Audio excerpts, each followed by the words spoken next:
forward to, we were just discussing before the stream, this taking a little bit of a dive into Visenland and Nuln and that entire area as well, because it's a part of the Empire that's often forgotten, which is why it was such a good place for Tamarkan to do the whole George all the way through. And it gives us an opportunity to have a quick discussion about that as well. Quick thing. We are not live on YouTube for some reason. We are not? It says we are. Okay. Oh, wait, no. Okay, now we are. Okay, I refreshed it like multiple times and now it's working. Okay, weird. Now it is. It literally just went up. So, cool. Are we live over on YouTube? Because apparently YouTube was being a little bit naughty over there. We are good. I don't know what y'all heard, what y'all didn't hear. I had a big long chat. Who knows whether YouTube's actually managed to catch any of that? Well, we'll find out afterwards, won't we? But assuming that it didn't, this is the summation of my chat. This one's going to be awesome. Elspeth is awesome. There's stuff we want to talk about that goes beyond Elspeth because it's often not talked about. It's going to be great. Yeah. Okay. There we go. YouTube's like, oh, we missed. Yeah. YouTube. Yeah. Sorry. That was a Twitch exclusive intro. There you go. There you go. Okay. So I could try and stitch it together, but I'm not. There are a lot of really interesting places we could start this chat. And I don't know if Andy has a particular moment that you would like to be, like, from Elspeth to what's going on in the video game to what's going on back when it was introduced to just talking about Wisdom and Known in general. I know there is so much here. And I think that we're going to have to be quite judicious with how we work our way through today. As we've noted, we've been getting pushed up to our time limit every single week, and we're finding it harder to get to the questions that have been popped up in Discord. So we're going to be aware of that as we press on today, and we're hopefully going to get to those. But do be aware, we have a lot to cover today. It's not just Elspeth, it's Visenland in general, it's the Imperial College, well, not the college, the Engineers Guild. It's not the Engineers Guild either. Give it a correct name, Gunnery School. The Gunnery School. For goodness sake, I've even written about the place and I couldn't remember what the bloody thing was called. So we've got that to discuss. We've got some of the really crazy things that Total War has done with Elspeth and mixing them together with Nuln, which is super fascinating, particularly if you look what she did with the Gardens of Mor as well, which is quite the thing. I think that'll be. Let's start by setting the stage with Nuln. Let's do that. Especially, I think one thing that's really good to explain that I've seen a lot of people, especially coming from a Total War background, be really confused by is that before the DLC, they simply referred to the faction as Wisenland, but when they brought Elspeth in the DLC in, they officially edited it to Nuln and Wisenland, which confused a lot of people because they were like, shouldn't that just be the same thing? But it's not, and there's a story there. Yeah, very loosely, because this is a very long story that is centuries in the making. But Nuln separated itself completely from the neighboring Grand Provinces and effectively declared itself independent as the city of Nuln, and in the end became an electoral province all by itself. Approximately 10, 12 years before the great coming of chaos that ended the world, Nuln then took over all of Wisenland as well, which it had been ruling for some time anyway, and running all the way down into what was then Sudanland as well, and ended up ruling the lot. This was consolidated in about 2513 in terms of the calendar. And the Elector Countess of Nuln became the Elector Countess of Visenland as a whole, which is largely to appease the Sigmarites because they like it to be called Visenland. But from her perspective, it was Nuln. Nuln is where the vote is held. Visenland is, as far as she's concerned, a vassal state, as is Sudanland, which just got amalgamated up with Visenland. So to cut a very, very long story short here, because this is a stream in and of itself, the politics are old and complicated. The Countess of Nuln, with the support of Karl Franz, and sometimes arguably not the support of Karl Franz, moved from ruling just Nuln to ruling all of Visenland, Sudanland, and Nuln, and to appease the Sigmarites called it Visenland, but as far as she is concerned, it is Nuln, because that's her baby. Yeah, so we have this really interesting dichotomy of that. And even from the people that live there's perspective, you have a lot of the folk that live in Wisenland not super jazzed about what's going on in Nuln and the fact that Nuln is controlling them and doing everything to tax them and get all have all this control over them. And Nuln tends to look very down their nose at the poor folk living out among the wilds of Wizenland and Sudenland, especially because Sudenland in particular is still recovering even many hundreds of years later from getting just absolutely stomped by Gorbad Ironclaw. Like it was all the way back. That was what, 800 years earlier. So that back then there was a grand province called Solent, the land of the sun, for want of a better description. And Solent was a great grand province.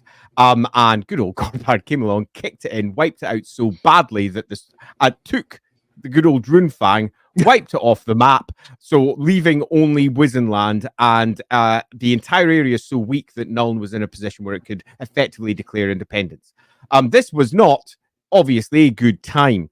And over the course of time, absolutely eradicated Solent started having its own independence movement. And that independence movement eventually culminated in Sudenland declaring itself separate and getting its own electoral, let's say, vote. The other vote was held by Nuln, and Nuln ruled Wizenland. Let's just make it nice and clear here. At this point in history, this is post Solent, and then running up towards the Enemy Within campaign for Warhammer Fantasy Roleplay 1.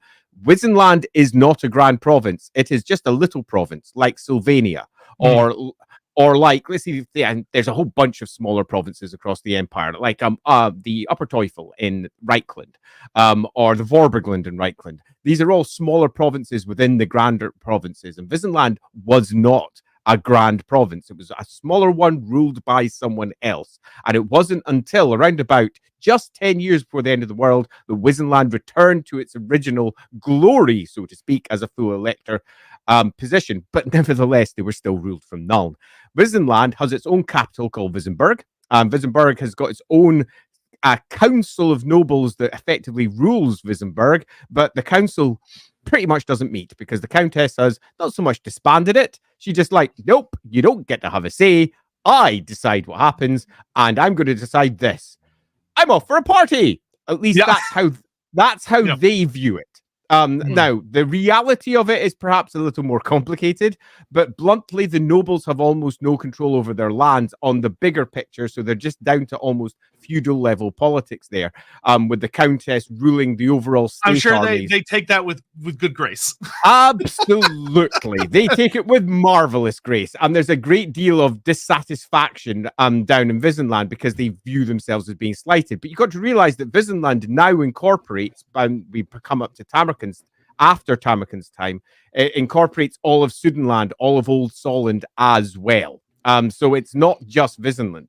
They've got all manner of fun stereotypes for what they're like down there. We won't necessarily get into all that fun, but I will say that much as good old Sotek very clearly makes obvious for us all, Nuln doesn't really like the rest of Wizenland. Nuln rules Wizenland. Wizenland doesn't like that very much in return. Yeah, and one thing that's good about pointing out, especially for people that are like playing through the enemy when they're adapting their own versions, that if you run with kind of the vague timeline of when Nuln ends up gathering control over everything, Tamarkin's invasion plays really well into that. Yeah, especially because he quite literally comes up from the south. He obliterates Fyldorf, which was a huge major city in what we kind of... let me actually give the deets on this one because this was all laid out beforehand, because the importance of Tamarkin to the Enemy Within campaign and consolidating Karl Franz's rule cannot be overstated. It can't be overstated. It is arguably the most important event in the Empire, other than the hell that is let loose after it. To cut it all down into its very simple steps. Step 1, Tamarkin arrives. Step 2, it wipes out his horde, that is, Fyldorf. Now, Fyldorf is the capital of Sudenland. It is an extremely important city. Sudenland is wiped clean of much of its defenses. It's absolutely eradicated. Tamarkin has a little party there, thinking he's won. Hasn't won. Then hikes it forward to Nuln, and Nuln, to cut it down bluntly, obliterates him. meaning that Nuln is now in an extraordinarily powerful position, even if its forces are deeply damaged. So Fyldorf, the old capital of Sudenland, is now gone. Sudenland nobles are super weak. Visenland, which is just a part of Nuln at the moment, has no real political say in this, but they're looking to try and gain their own independence from Nuln. So they move south, and the lords of Visenland basically go to civil war with Sudenland and try to take control. They no longer have a capital. Their entire family line is in a bit of a mess, and war starts brewing in the south. And this is something that was supposed to be in The Enemy Within. The Enemy Within is all about the Empire pretty much all falling into civil war and it getting pulled back together by the heroic efforts of a very small few. And one could argue maybe Karl Franz too, depending on exactly how you end it. And again, if you go with the official version, Nuln takes over all of it. The whole lot. That's it, nice and simple. Visenland marches south, it takes control of Sudenland, and then Nuln rules the whole lot because the Countess does not grant Visenland its separate vote. She just incorporates the whole thing together and has it for herself, and nobody stops her because she supports the Emperor, and the Emperor needs support, and the Emperor supports her in turn. Yep. All right. Hit up Super Chats real quick. Silent the Emperor, you and Sotek should watch the video I sent him since it's thematically relevant to Tarmacon. I would have sent it last stream if I'd found it before. It's quite spooky and hammers in the true horde of the Magi Lord. We could do that at the very end of the stream. We totally can do that at the very, very end. Jaguar Philosopher, Balthazar Gelt asked me where you could get some Elspeth feed pics. He said he's asking for a friend, but I'm not so sure. Sounds like Gelt. He's It's not for me. Right, definitely not for him. So actually on that, I think that's a perfect time for us to bring up how we're going to be handling the super chats. Much like always, if we get super chats coming in, thank you very much. We enormously appreciate it. And we're going to take them in batches and bundles as we go. We're aware that often you have many questions that you'd like to bring to bear during the course of the stream. We like answering them, so do not think of them as an inconvenience. We think they're the best. And I know that some of you out there go, I really wish they wouldn't come in. We love it. It makes the stream more entertaining and fun for us because we are sitting there chatting away about a thing. We have a deep breath and then something ridiculous comes in and we're like, and that often takes us down the very little wordy holes that we didn't expect to dive into. And we end up going into new places. And at the end of the stream, we go, I think the Dragon Ogres aren't what we thought they were. Or, exactly. Lord Skrulk, he's awesome. In a way that we didn't come into the stream thinking. And often that's because of your awesome contribution. So first, we'd like to say thanks for that. But do be aware we'll be taking them in batches as we go. Yep. So on to the next topic. I think the perfect jump from what we were just discussing is to talk about a character who a lot of people do not understand at all. And granted, it's not their fault. It's because you really have to know what you're reading and read the right things, which is the Elector Countess, Emanuel von Leibowitz. Who is a really important character to the setting. And a lot of people, because they only read like a handful of sources, think, oh, she's just like a party girl that has a lot of money. And like, no, no, God, no. So I'm going to do something I don't normally do when I'm discussing characters that are directly related to my own campaigns, because I tend to get a bit cagey because I don't like doing spoilers. I don't like giving anybody an idea, but I'm going to be pretty blunt here. When we were building Warhammer Fantasy Roleplay 4th edition, we pretty much took all of the different versions of the Countess that were out there. That was a mixture of the very old version that was first presented by Kim Newman when he was using that character in his books, and she was very much just a party girl.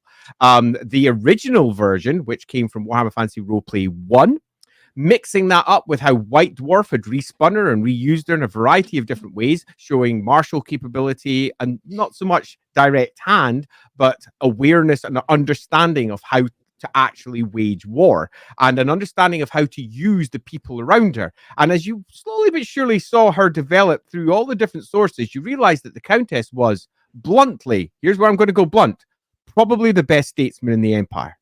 Now, I know that might make you go, Karl Franz! What? But no, Karl Franz is a general, and he's an extraordinary general. He's a strong male figure that many respect and turn to. where the Countess got shit done. And the Countess held off Tamarkin by herself, arguably, and she was ruthless in doing so. The things that she did to secure her victory cannot be overstated. And then afterwards, ruling just Nuln and bits of Visenland, she ended up ruling an enormous chunk of the Empire because she supported Karl Franz in his position and forced him to support her in turn in all of her claims. Now, when we were building the 4th edition version of her, we had to look at all the different versions and realize that she was a complicated character. Just because you can be the best statesman in the Empire doesn't mean you will be. And that is what the fun part of her character is. She is probably the best statesman the Empire has, but she kind of doesn't care. And the big thing about the Countess is making her care, giving her a reason to deploy her extraordinary skills, because she, for various reasons, has kind of given up on what many would see as the important components of rulership. And she has allowed people around her to rule. She watches them very carefully while she lives the life that she wants to live. Occasionally, she has to step in. And when she does, she wins every single time. And that meant that when we were statting her, because I had to stat her up for Warhammer Fantasy Roleplay 4, I had to stat a character that would both reflect that party girl that everyone knew, but also reflected someone who won again and again and again and again, no matter what type of conflict she got herself into. She gets into messes because she does not do her best all the time. And arguably, the way the Empire could win the whole affair would be to get the Countess interested. That's the big thing. And arguably she did, because ultimately she takes control all of Visenland. But that didn't get her interested enough, and she pretty much falls to the wayside. I also had to take into account one other major part of her writing. Everybody forgets about her. No matter how many victories she has, the writers, when they come round to writing the Empire, always go, okay, what are the main characters? And they look in the army books and they don't look at the characters that sit behind the scenes. It would be a little bit like looking at Game of Thrones and saying this: oh, the only characters that matter are the ones that fight, so Cersei means nothing. Literally nothing. She has no impact on Game of Thrones. Now, obviously, Cersei is an extreme example, but yeah, I would say there's a notable issue that pops up from time to time in Warhammer where you have writers that come in and they go, oh, if this character picks up and wields a rune fang, they're an important elector count. But if they don't, for whatever reason, then they don't matter to the story at all, which is just not like, and thankfully the Tarmakon book handles Elspeth or Emmanuel so well. Like, she is the book makes it very, very clear that if it wasn't for her, Nuln was boned. Like, Tarmakon would have obliterated Nuln. And I think just a couple examples of like the things that she does in the book is that when she initially hears about it, like Elspeth comes to her and goes, hey, here's my advice on the matter, because von Leibowitz is not an idiot, and she surrounds herself with incredibly good counsel. And when she kind of starts hearing the rumblings about Tarmakon, she immediately takes action because she realizes how bad the situation is. But the book goes to pains to demonstrate that most of the nobles and even like educated folk within Nuln disagree with her. A lot of people say, oh, this is ridiculous. Like, we've had greenskin invasions come up from the south. We've had beastmen hordes, and we always survive. Like, our walls are impenetrable. Like, there's nothing they could do. We hear all the time about invasions, and it never makes it to Nuln. And even if it does, it never affects us. Like, we should not worry about this. And not only does Emmanuel von Leibowitz turn around and completely empty her treasury, like, she spends all of her money bribing the right people. She bribes the gunnery school to get them to just give her everything. She pays a ton of money to the representatives from Marienburg to use the land ships and throw them on the battlefield. She goes she basically bankrupts herself and the city to prepare for Tarmakon's invasion, which a lot of people in power believed was not going to make it, to the point that many of these people whose now livelihoods were being threatened started to plot against her. And now this is where a lot of you would go, oh, well, okay, she's a soft power character, So she would just manipulate from behind the scenes, try and deal with them in quiet ways. No, she calls up Theodore Bruckner and tells him, go deal with these people. And Bruckner goes and he decapitates 10 of the wealthiest tradesmen in Nuln who were talking shit about the Countess and puts their heads on spikes above the trade quarter for Emmanuel to say, no, like, if you move against me, we are in such a serious situation, I will kill you. Which, obviously, the ramifications after Tarmogon's invasion is over and she's won, there are going to be some sour, very sour individuals in the aftermath of that. Yeah, agreed completely. And what she does grants victory. She is, in the course of this campaign, given the agency to be the Electra Countess that many had suggested she might have been, but no one had ever seen. And she does some pretty ruthless things that someone like Karl Franz simply wouldn't, because it's wrong. Because it's actually wrong. Something that the Cult of Sigmar would find deeply problematic, because she moved against many that they would be saying, no, they should be supporting you, there'll be no problems. She was much more of a realist. She essentially broke the law, which Sigmarism is like, no, oh my God. Like, although due process. She's Electra Countess, she is the law. True. But having said that, though, in Visenland law doesn't work like, say, Middenland. In Middenland, she has literally broken the law, and she could be called up by the Emperor for it, but she never is. There's a quote from her in the book that's really fun, where a group of individuals who are very high up criticize her for not being like the other Electra Counts, saying that she's not a great warrior, she doesn't lead for the front lines, she's not wielding her runefang in battle. And her response is that she basically leans forward in her throne, and it says that she quotes an approximation of an old Tillian proverb, which is she says to them, you fight your wars with warriors, I win my wars with gold.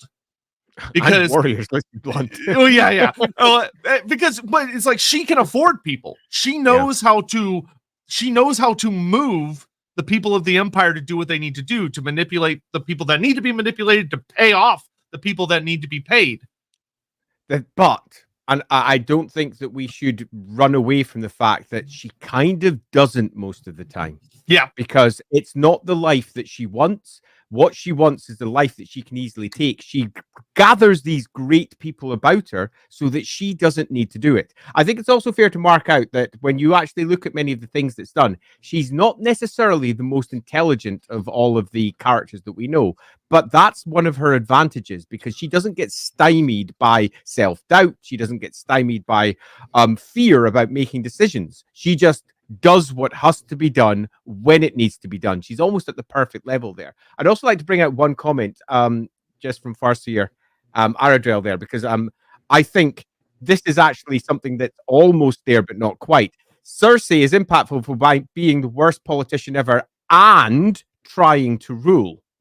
Emmanuel, the opposite, in that she probably is the best politician ever but doesn't rule.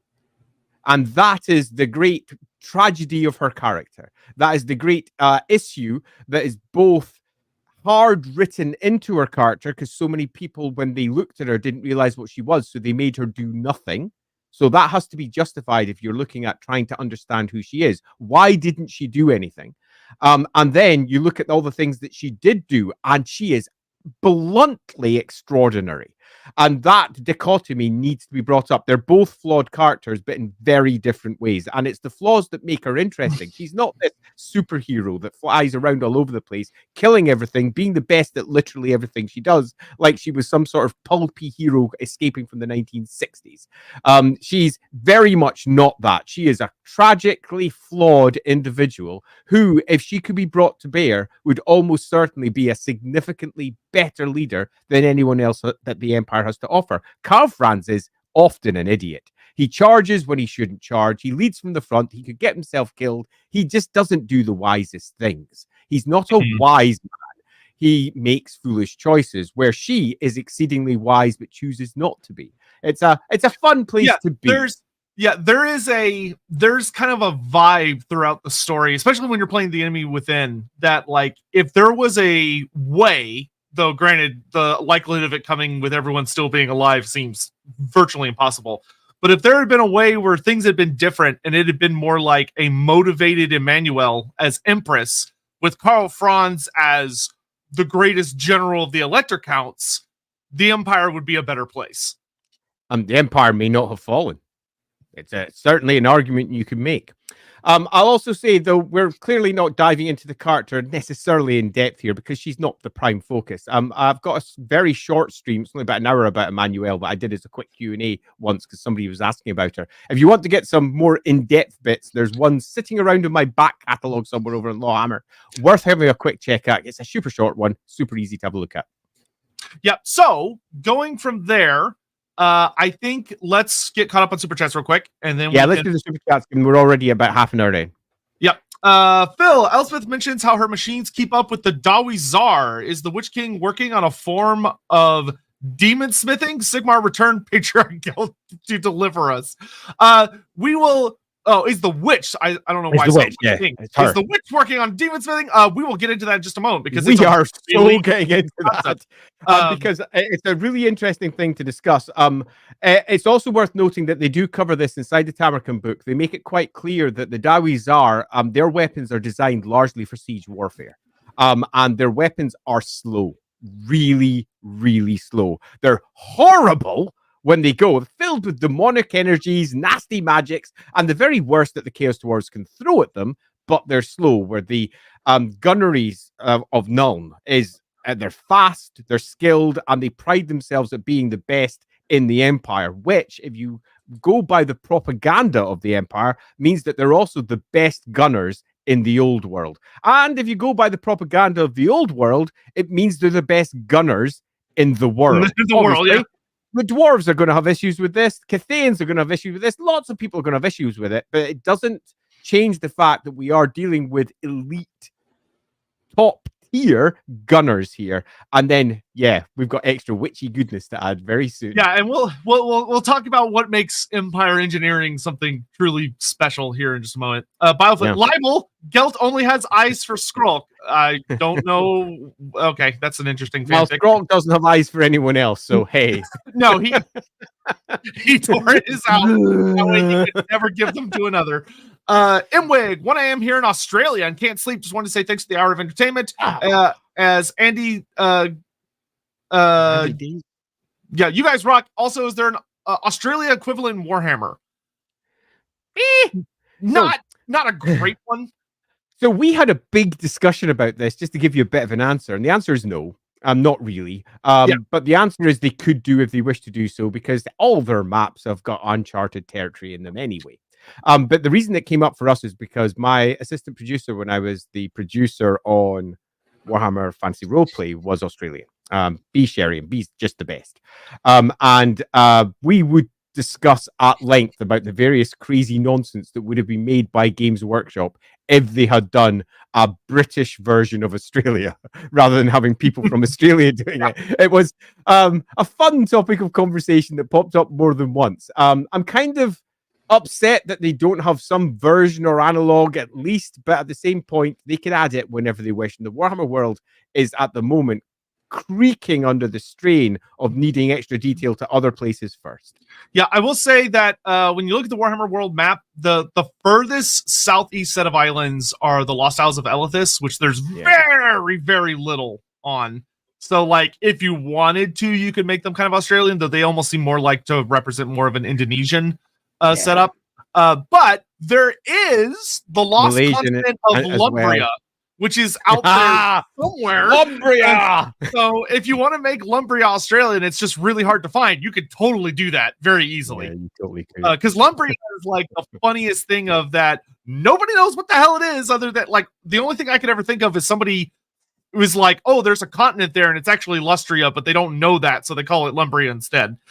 Because there's nothing on Lumbria. There's just maps that say this way to Lumbria, and you're like, I don't know what that is. All right. Hi guys. Is it possible to do a Kurgan episode? They are super interesting. Also, in terms of size and power, how scary is a Marauder in the lore since Bruckner is so massive and is only half Norskin? So I will say, could we do a Kurgan episode one day? Yes, absolutely. Sure. Tribes of Chaos would be a super fun subject to cover. B, if you go read the Black Library book or set called The Black Hearts, it does a really good job. It kind of reads like a D&D series that you're following along some really goofy, unfortunate characters that are super fun. But there's a scene in the first book where they fight some just basic, absolutely basic, strength 3, toughness 3, basic bitch Chaos Marauders, and they're fucking horrifying. Like the characters of the Blackhearts, most of them are trained soldiers, trained warriors. They're fairly big guys, and the Marauders are monstrous. Like they're just these like 6'6" slabs of muscle who are so fanatical in their dedication to waging war that they approach it with a bloody mindedness that makes most people just shriek in terror. And they're like going up against very well-trained soldiers, know what they're doing. They're well armed. I think it's like 2 of them nearly body the entire regiment they're with. They're scary. They're very scary. Yeah, totally. This is something that I think some writers find difficult to deal with, because the only way they can generally show something is scary is by making it bigger, which is a massive shame, because that is not what makes people scary. What makes people scary is their fanaticism, is their attitude, is how they approach things. And the Marauders just are not like everybody else. And that they don't need to be giants to be the most impressive, scariest motherfuckers that have ever walked the bloody Warhammer world. And I think that's something that we literally discussed this point, because somebody handed in an article where effectively we had 10 characters, all of whom were Conan. And I was like, no, because that diminishes Conan, so to speak. That diminishes the Chaos Lord, who's so impressive. What you need to do is make them impressive in more ways than just making them all 7 foot tall. No. Make one of them 5'4", make one of them 5'10", make one of them a absolutely crazy motherfucker. Mess them up, play with their characters. The Marauders are one step beyond others, but it's more than just they happen to be bigger. And I'll also just add one other little point with good old Theodore Bruckner. There is a relatively well-established fact that when you get peoples from different parts of the world and you mix them together, you tend to always get the best of their various traits all rolled up in the first and the second generations. This is common with breeding animals as well, where you get, say, a tiger and a lion, and the Tygon is enormous, just bigger than either. So this is just what happens with genetics. So Theodore Bruckner being huge is what you would expect. Yeah, and there, I will say, like, a good example of seeing the terror of Marauders, but they're not massive, is the Hung tribe. The Hung tribe, they tend to be very small, but they are brutal. Like, pretty much everybody is scared of them. Because the Kurgan are kind of like they're the ones that tend to become Chaos Warriors the most often because they live so far north compared to everybody else. Whereas the Norskins are the most prevalent in the old world because they're like right there, and their whole thing is, they're all very pale and they tend to be very big muscular dudes. But the Hung are like, they may only be 5 foot something, like 5'6", 5'8", but they are very, very nasty because the thing about what you'll run into Marauders that can make them scary is you're fighting an opponent that's a genuine berserker in the sense that they don't care if they die. Yeah. Because dying gloriously in combat, for some of them, if they've managed to hold on to their ancestral religion, then dying gloriously in combat is the way to wake up from the dream and enter something better. And for those that follow the chaos powers fervently, well, there's no better way to show your dedication to the dark gods than to throw yourself in and rip and tear everything before you until it's done. Either way, you're going up against someone that's not going to fight by the rules that you understand fighting. It's like the constant concept of like, there's so many jokes about if you get into like a street fight, if you do something really weird and unpredictable to make it seem like you're just crazy, like you tear all your clothes off, or you start screaming wildly, or like bite yourself and stuff, your opponent's going to go, whoa, nope, I don't want anything to do with this. It's a true fact. And attitude, when it comes to conflict, changes everything. And they are bluntly the worst. And most people don't want to die. Most people don't want to put themselves in a position of danger. Most normal people have got lives that they would like to continue leading, thanks very much. They are on a different level. Yep. Yeah. Plus, you're dealing with someone who has fought their entire life, almost every moment of their life, whereas maybe you've trained professionally. So you've maybe got a couple 100 hours of training, and they've got tens of thousands of hours of training. So, yeah. Anyway. Quizzer Thomas, if Sotek could come to like Elspeth, what are the chances he'll come to like Crimlo or even more insane, and he tolerates the true supreme patriarch? That is indeed an insane outcome. Although I will say that no, it's insane. Yeah, and any time I start even feeling slightly not horrible towards Crimlo, I then see artwork of him and then remember why I hate him. So it's that quick.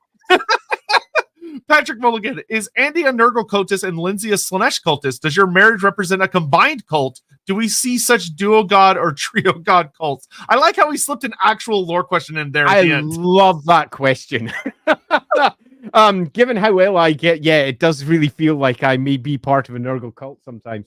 But I love the actual question because this is something that I have both written lore for. I have seen others try to do it. It's popped up more than once in fan magazines like Warpstone, which was a fan magazine for Warhammer Fantasy Roleplay, where a couple of gods were combined in a variety of fun ways.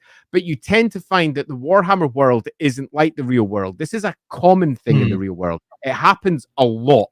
Gods are combined often for societal reasons because groups of disparate peoples who have different beliefs come together and they combine their beliefs. They don't have two literal gods on either side going, hey, wait a minute. No, I'm Amun. That's Ra. Seriously, we are not the same person here. What are you doing?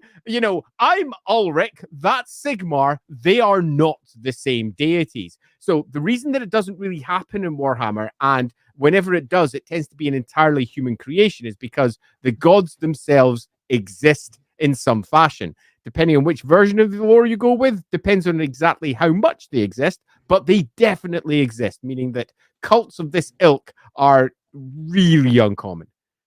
Yeah, but they it would be, I think, ridiculous to say they don't exist somewhere out there. Yeah, absolutely. Warhammer World's huge. Yeah, like if you really wanted to play around with something horrific for like a campaign or something, dealing with a cult, like imagine if a group of Canaanites and Khornates actually agreed to work together. How terrifying they could be. I mean, obviously a lot of people are thinking, like Nurgle and Tzeentch team up or Nurgle Slash. Like, yeah, sure. But like, imagine a Chaos cult teaming up with a non-Chaos cult. How spooky that could get really fast. Yeah. And that's definitely happened more than once in the lore. I can even think of a couple of examples, but let's keep stuck on where we are. Yeah. Okay. Sean Schultz, does the Engineering Guild of Nuln, it's technically the Gunnery School, or the Gunnery Guild, have a lot of strength about the direction of the city? They are a very powerful force in the city because they, no, he disagrees. Okay, I'll let him take this one then. No, that's the answer. No, the city is ruled by the nobles, and in particular, the Countess has the city firmly in her grip. There are many who believe they influence the city, but they largely influence the Countess, and the Countess is bluntly almost impossible to influence. She does what she wants. I'll phrase it of they are very wealthy. That is true. They hold a special position in the Empire, but they have not reached a point where they are a proper political body. What they are is an extremely proficient school teaching people how to do a particular thing. And they have themselves, obviously, someone that leads it, but that individual is just a part of a larger court. They're not particularly influential in the greater scheme of things. Yeah, the big thing they have going for them is that they tend to have a lot of stakes or control over a lot of the foundries and armories because they help like design the schematics and supply like a lot of the knowledge and know-how about how to make the best arms and armor and the best war machines and stuff like that.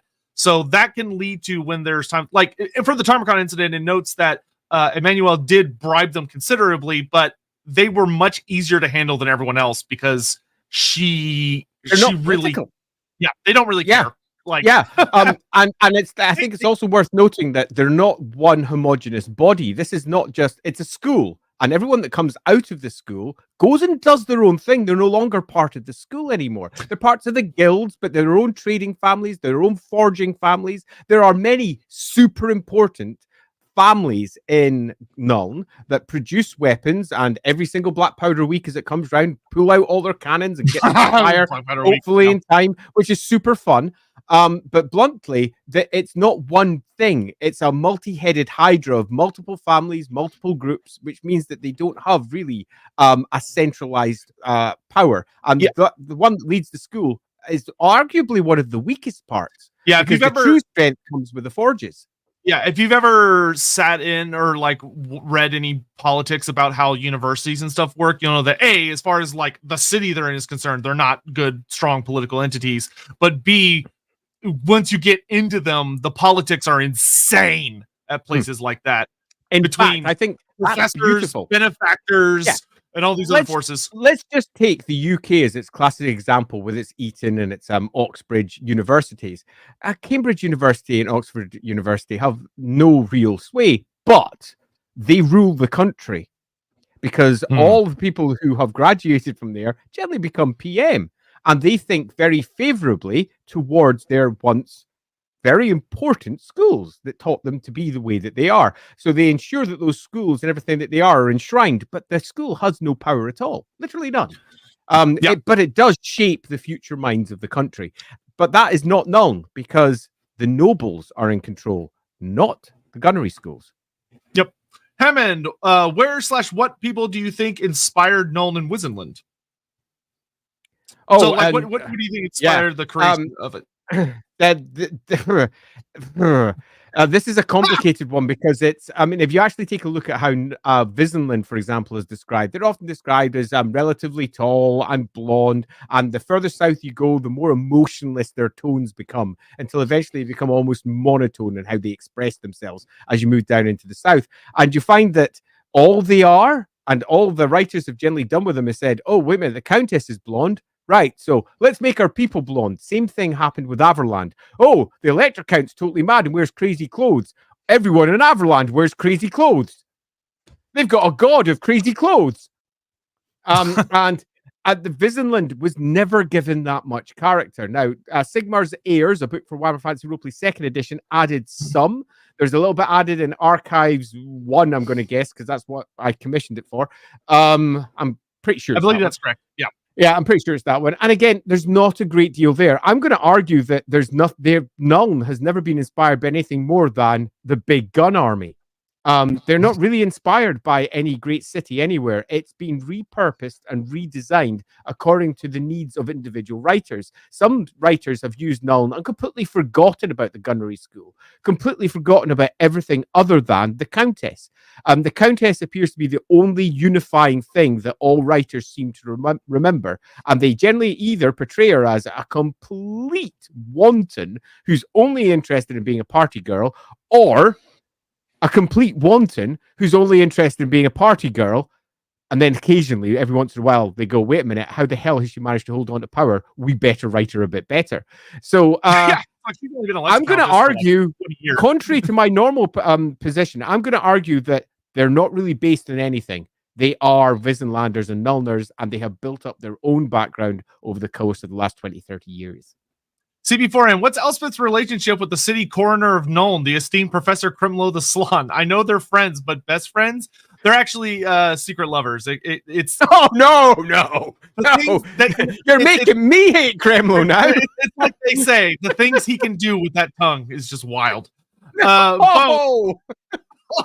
Does Elspeth have any ties to the Palm Drax? Would she have any claims on Sylvania? I would imagine that would cause conflict with Stirlet. That's a great question. Okay, so I believe I've covered this at some point in the past about this already. Lorebeards. Yeah, indeed. It's a really fun one because the answer is probably yes. The answer is probably that she is descended from Sylvanian nobility. The answer is probably that she is descended from the Von Drax. Will she have any claims? The answer to that one's probably no, nor would she probably want them.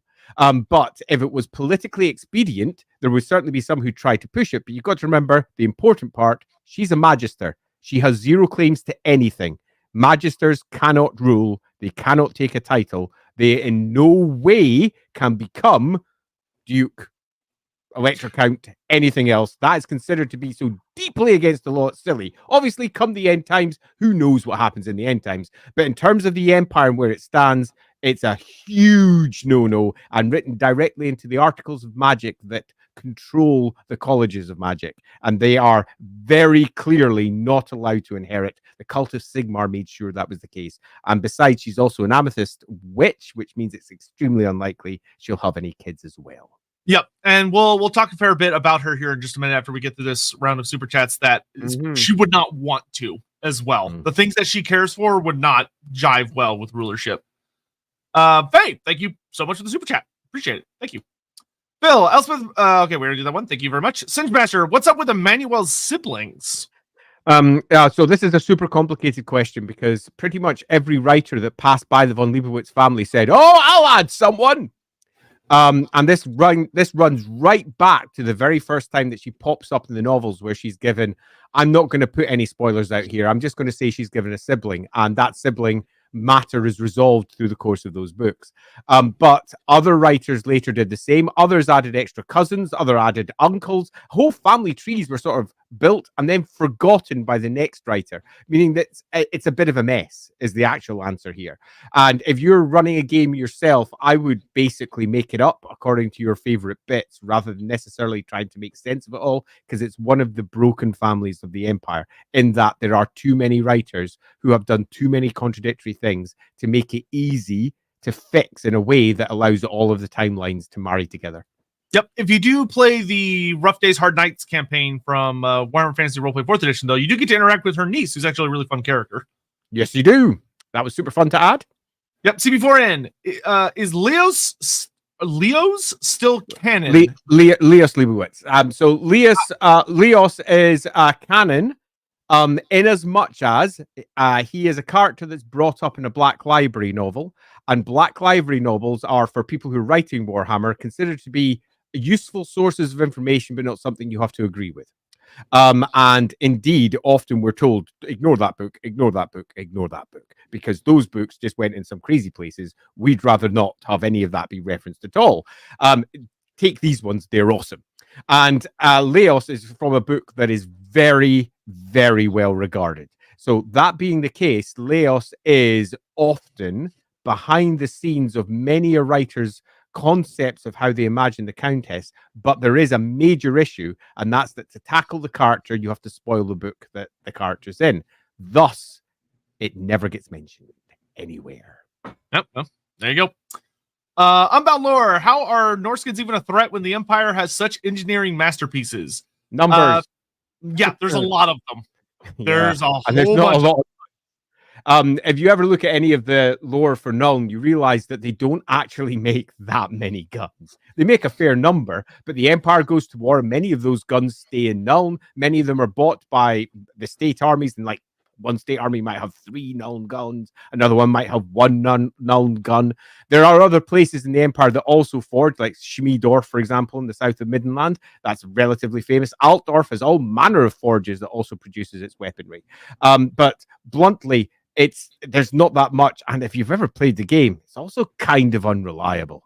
Yeah, it's like A, they are prone to misfiring because the process to making them isn't perfect, and B, you also have to deal with the fact that Norskins are not coming by themselves. They're going to have monsters or mammoths or harpies or manticores or shamans or all sorts of crazy bullshit that you're probably going to be aiming your gun at the bigger things, not the little dudes. And I'm also going to add one other thing, because it's something that people, when they look at Warhammer, get quite confused by. They look at, say, for example, the guns of Nuln, and they go, well, they're actually terrifying. If they're so good, why are they exploding so much? Where's the misfires coming from? It's Warhammer. They have actually in the air. As wizards come into the fray, that powder starts going off all over the place. That means that no matter how good they are entirely material. They need support. If they don't have the support, their cannons probably aren't going to work.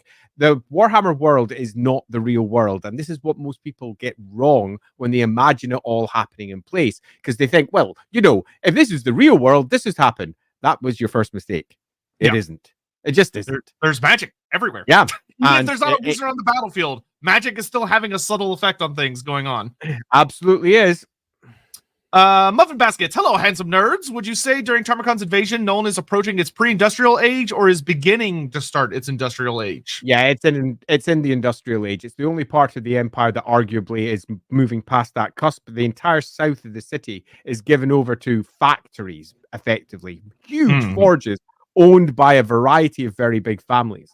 And we are moving past pre-industrial into industrial. But the problem with Nuln is it gets sacked again and again and again. And there are issues with industry that I sort of alluded to there. Magic gets in the way. It makes processes that in the real world are reliable unreliable. It makes it hard to progress because magic is constantly there and out of control. The only way to control it is to actually work with the wizards, and everybody has a deep prejudice against doing this. And further, the law makes it illegal to do it without an elector count ordering it, which, of course, the Countess of Nuln did. Yep. That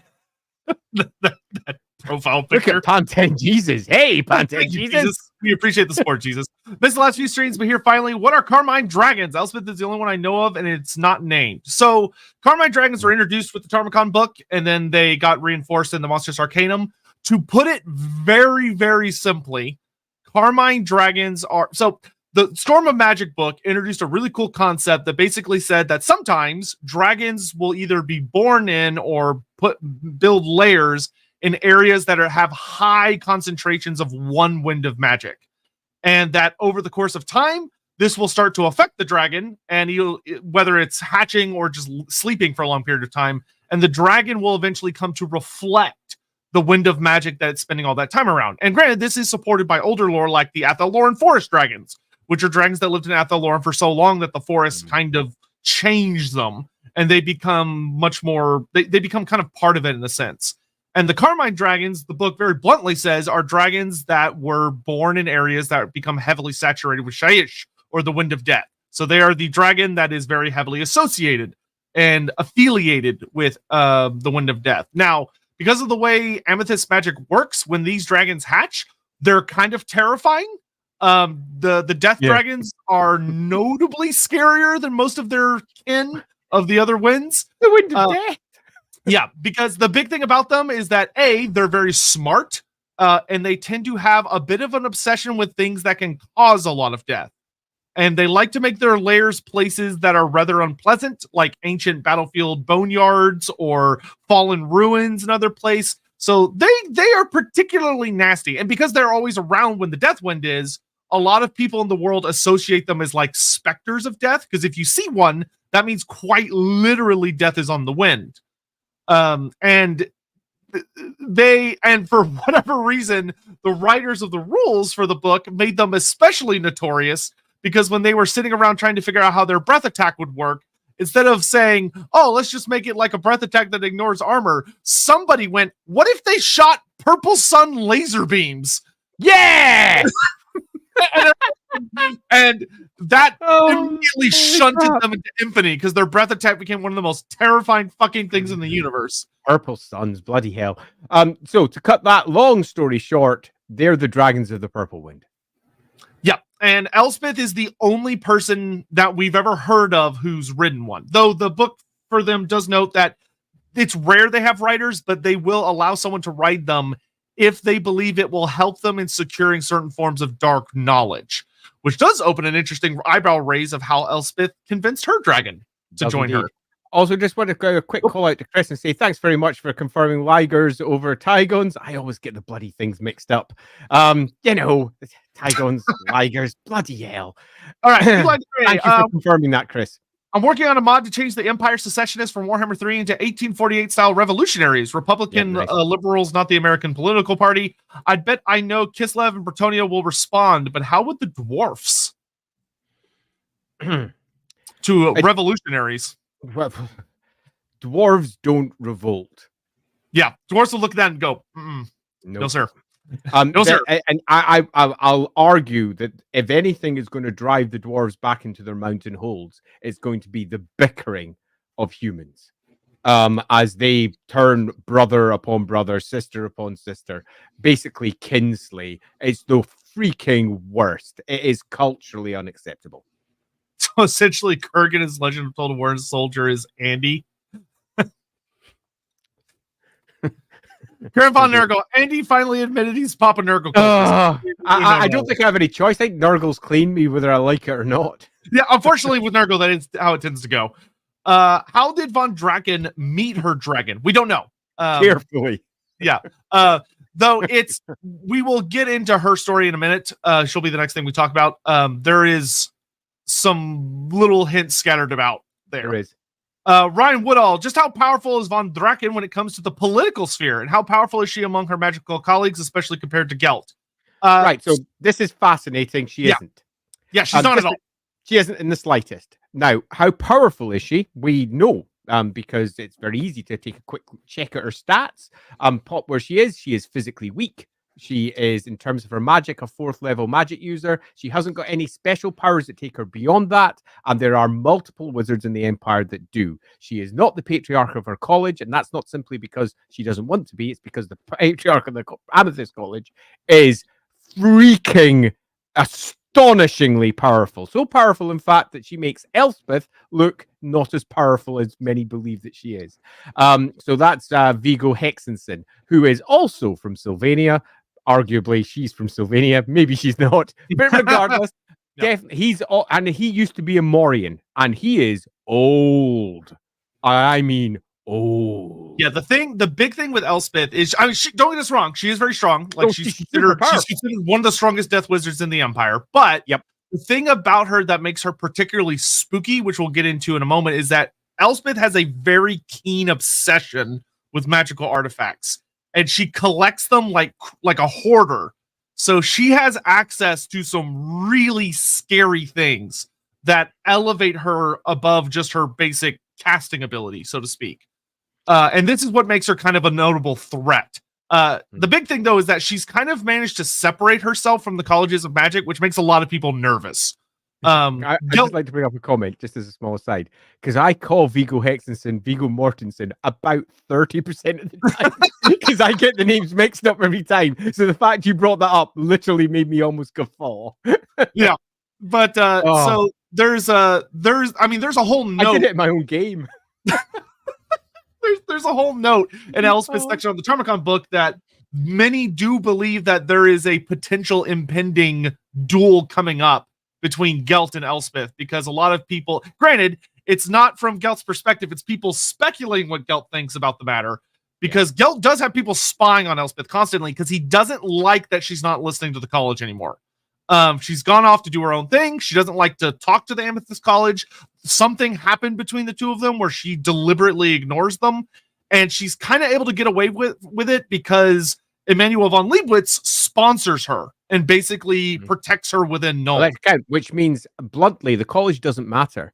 The colleges, by the Articles of Magic, have to respond to the Elector counts, and the Elector count is what matters here, not Gelt. So, bluntly, she's fine. Yeah, and the other thing that's really notable is that Gelt is more aware of what she does than anybody else, to be frank, and Gelt knows that she has killed some nasty things that have tried to destroy the Empire. Like, she wiped out a whole ogre tribe in one incident, and she also killed a really nasty Lamian vampire that tried to take over Fyledorf, and nearly succeeded. But so, like, as far as, like, if she would have a magical duel with Gelt does have the Staff of Volans, which wouldn't, if it was for the Hall of Jewels, the staff would be in the middle. Oh no, I mean, like, if they had like a battle, if it was just a battle, the Staff of Volans is proper silly as an artifact. So I would argue whomever was holding the Staff of Volans is going to have a significant advantage. Yeah, it's like bringing a gun to a knife fight. Yeah. Sign of the Emperor. The twist with Emmanuel's family and the Beast of Velvet was actually really dark and fucked up. Really, really was. No, I completely agree. Totally was. Godzilla 2021. I'd say it's part of an answer to the Unbound lore. It's simply logistics, costs, resources, and the feat of engineering itself. Wars are very costly, especially the more technology you utilize. That's why it's split over so many families across Nuln, and it's not a simple matter of saying, "Hey, it's this group. This group now has all the knowledge. They're the ones who control everything. That's who we'll talk to." You tend to find that's a massive oversimplification that is generally done for the battle game. When you move into the roleplay game, you go, "Oh, wait a minute, what?" As you find that everything fragments, and there's now 40 people you have to talk to, not one. Yep. Go Patterson. My Total War games, Elspeth and Ulrika are working together to turn armies to dust. How do you think these goth girlies would interact? Elspeth would probably be surprisingly more tolerant of vampires that are well-established allies of the Empire. The likes like Ulrika and can you do what's her face? Genevieve. Oh my god. Genevieve, it's like I'm having a brain fart. Yeah. I have them all the time. Yeah. That being said, the thing that would be interesting is that she would need to be careful about it, because Elspeth does have very close ties to the Cult of Mor, as do Death Wizards, and the Cult of Mor does not tolerate vampires well. No, they don't in the slightest. And I think that is an interesting bridge between them. It's fair to say that the Amethyst College aren't exactly best buddies with them either, in the slightest. But yeah, I think that I don't think Elspeth would be nice to her, but I think she'd be willing to utilize her. Yeah, absolutely. Elspeth is cold and calculating like her wind, so yeah, totally fine with that. How big of a force multiplier is a wizard into a battle? Like, does the side who has a wizard, if the other side doesn't, basically auto-win? Not always, but it certainly helps a lot. Yes. I'm going to go further. I'm actually going to say that they literally are. If you don't have a wizard and they have a proper trained battle wizard on their side, you're done screwed up. You're in trouble. Like, real trouble. It literally takes, like, you would need to have something on the battlefield to counter them, or just hope that the gods themselves intervene and, like, the wizard miscasts and kills themselves. Yeah, they are quite literally the weapons of mass destruction of the Warhammer world. The greatest thing that holds them back is other wizards. And if you don't have one, you are in trouble. Forgive me if this is typecasting, but based on your profile picture, I'm going to assume you're an anime fan. Go watch Full Metal Alchemist and see how, like, the Ishvalans handled going up against alchemists when they didn't have any. That's kind of what going up against a wizard is. It's not going to go well. Having said that, though, they're just mortal. A single arrow shot can kill them, which is why they need to be protected. They're in armies. There's a reason that the Warhammer world wages war the way it does. Wizards are usually weak, often covered in magical artifacts to try and protect themselves from that. A single shot can take them down, though. So, for all we say, they are essential, which they are. They can be killed and will be killed frequently. Yeah, if you're very good at ambush warfare, or you have a very skilled sniper, or you have, like, a big monster that's particularly durable, like, there are things that wizards would struggle to deal with. And if the wizard gets flattened, then you're in a pretty good spot. Sean Schultz, in Nolan, does the gunnery school ever combine with the magister the call wins the match? Yes, we'll talk about that in just a moment. We're just about to get into that. Death Wizard and the power of the laser dragon fire. Yeah, Total War's adaptation of the Dragon Breath it's something. That laser beam is intense. Was Bruckner tricked into wearing the amulet? Yes. He did not. She did not 100%. Tell him what it would actually do. Yeah, and I think that speaks a great deal to Elspeth's character. She is someone who will use other people as and when she needs to. Having said that, though, if he had fully succeeded and it didn't turn out the way it would have turned out, it would have been fine. There wouldn't have been any downside for him. It wasn't a treacherous act, but it was certainly not an act that he was aware was about to occur. Yeah, she did not want to risk him having doubt. Yep. So she lied. Korenshima, how would Emmerich feel about Elspeth, a human riding a unique death dragon?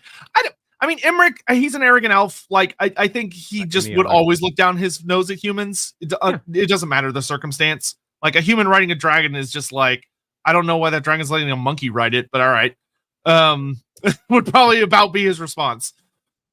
It would probably be more his disappointment in looking at the dragon being like, you could do better. You could do better. Chuck Kurigat, someone said he listens to Lorebeards while cycling, and I agree. Since I have a new job, it's exactly the thing I do. You guys rock. Oh, we appreciate that. Thank you. Superb. Thank you very much. That's very nice to hear. Did Andy just pull a Nagash was weak on Elspeth? Yeah, he kind of did. Yeah. All right. So speaking of Elspeth, let's talk about Elspeth von Draken. So you've all and it's only the reason why we're here. Yeah, so you've all seen her. You've probably all played her by now, but there's a lot of really, really interesting things to discuss with her as a character. Also, real quick, I do want to call out Morgan Crescent. Thank you very much for the bits that says the Countess seems to very much exemplify soft power, which is so rare and awesome to see. Yeah, it's pretty cool. She does wield a lot of soft power. Just as a small aside, it's something that Warhammer is sorely missing. The idea that you can be influential without going to war. And Warhammer, obviously, it's in the name is because the tabletop game does not support but the tabletop game doesn't support it, so those characters are entirely sidelined. The role-playing game attempts to do it, but sadly, their biggest opportunity to properly consolidate that was the Enemy Within campaign, and it didn't happen there. Yeah. So, with Elspeth von Draken, we had something really exciting come really out of left field from Forge World, which is that they delved into giving us a really big character who introduced a lot of really new things, which this leads into a discussion that I promised I would have on the stream, which is why I hated Elspeth the first time I read about her. I'm actually intrigued to know this one because I loved her the first time I read about her. Yeah, because when so to kind of set the stage, when I was enjoying Warhammer Fantasy in 8th edition when Tarmogon was on its way to coming out, for me at the time, the Empire to me very much came off as the everyman faction in the sense that they had access to a lot of tools, but they weren't necessarily by any means the best at any of them. They were sort of a jack of all trades, master of none type situation, in that, it's like they have knights, but they're not the best knights. Or they have wizards, but they're not the best wizards. They have fighters, they're not the best fighters. They have monsters, but they're not the best monsters. But you can tap into every single category, which was really, really nice. And the thing I always loved about the Empire was the sense of regular humans, normal people, fighting against genuinely impossible odds, of fighting against demons and dragons and elves and dwarves and all these other horrible things. And through the classic steel faith and gunpowder, they managed to hold the line, where it was more about skill at arms and formations and clever use of stacking their various bonuses together to create something that could defeat their opponents, despite the fact that they were often completely overpowered and completely outnumbered by their enemies, which usually when you have both of those things going up against you, you're going to lose, but the Empire manages. And I'll remember the first time I cracked open Tarmogon, getting to Elspeth's page, and Elspeth, to put it very bluntly, especially the way her rules were written, almost comes off more like a demigod character compared to everything that came before. Of that, if you compare her to like Balthazar Gelt, who the story even within the Tarmogon book presents as like, he's the greatest wizard in the colleges of magic, he's the Supreme Patriarch, he's super badass, he's super cool wizard, yada yada.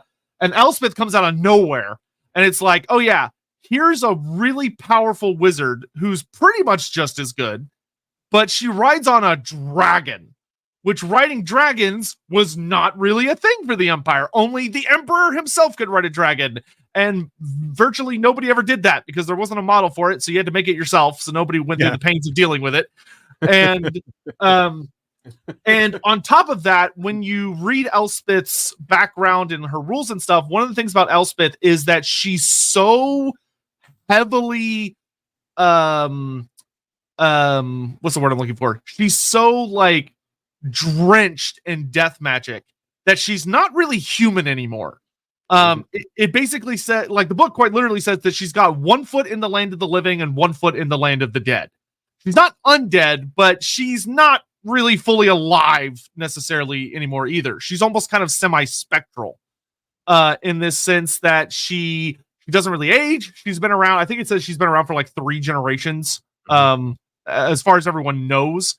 So she's been around a super long time, and she comes off as this almost like I even think she has the ethereal rule under certain conditions, of that she's this ghostly spirit-like apparition that is basically inhuman. There's very little left about her that is human.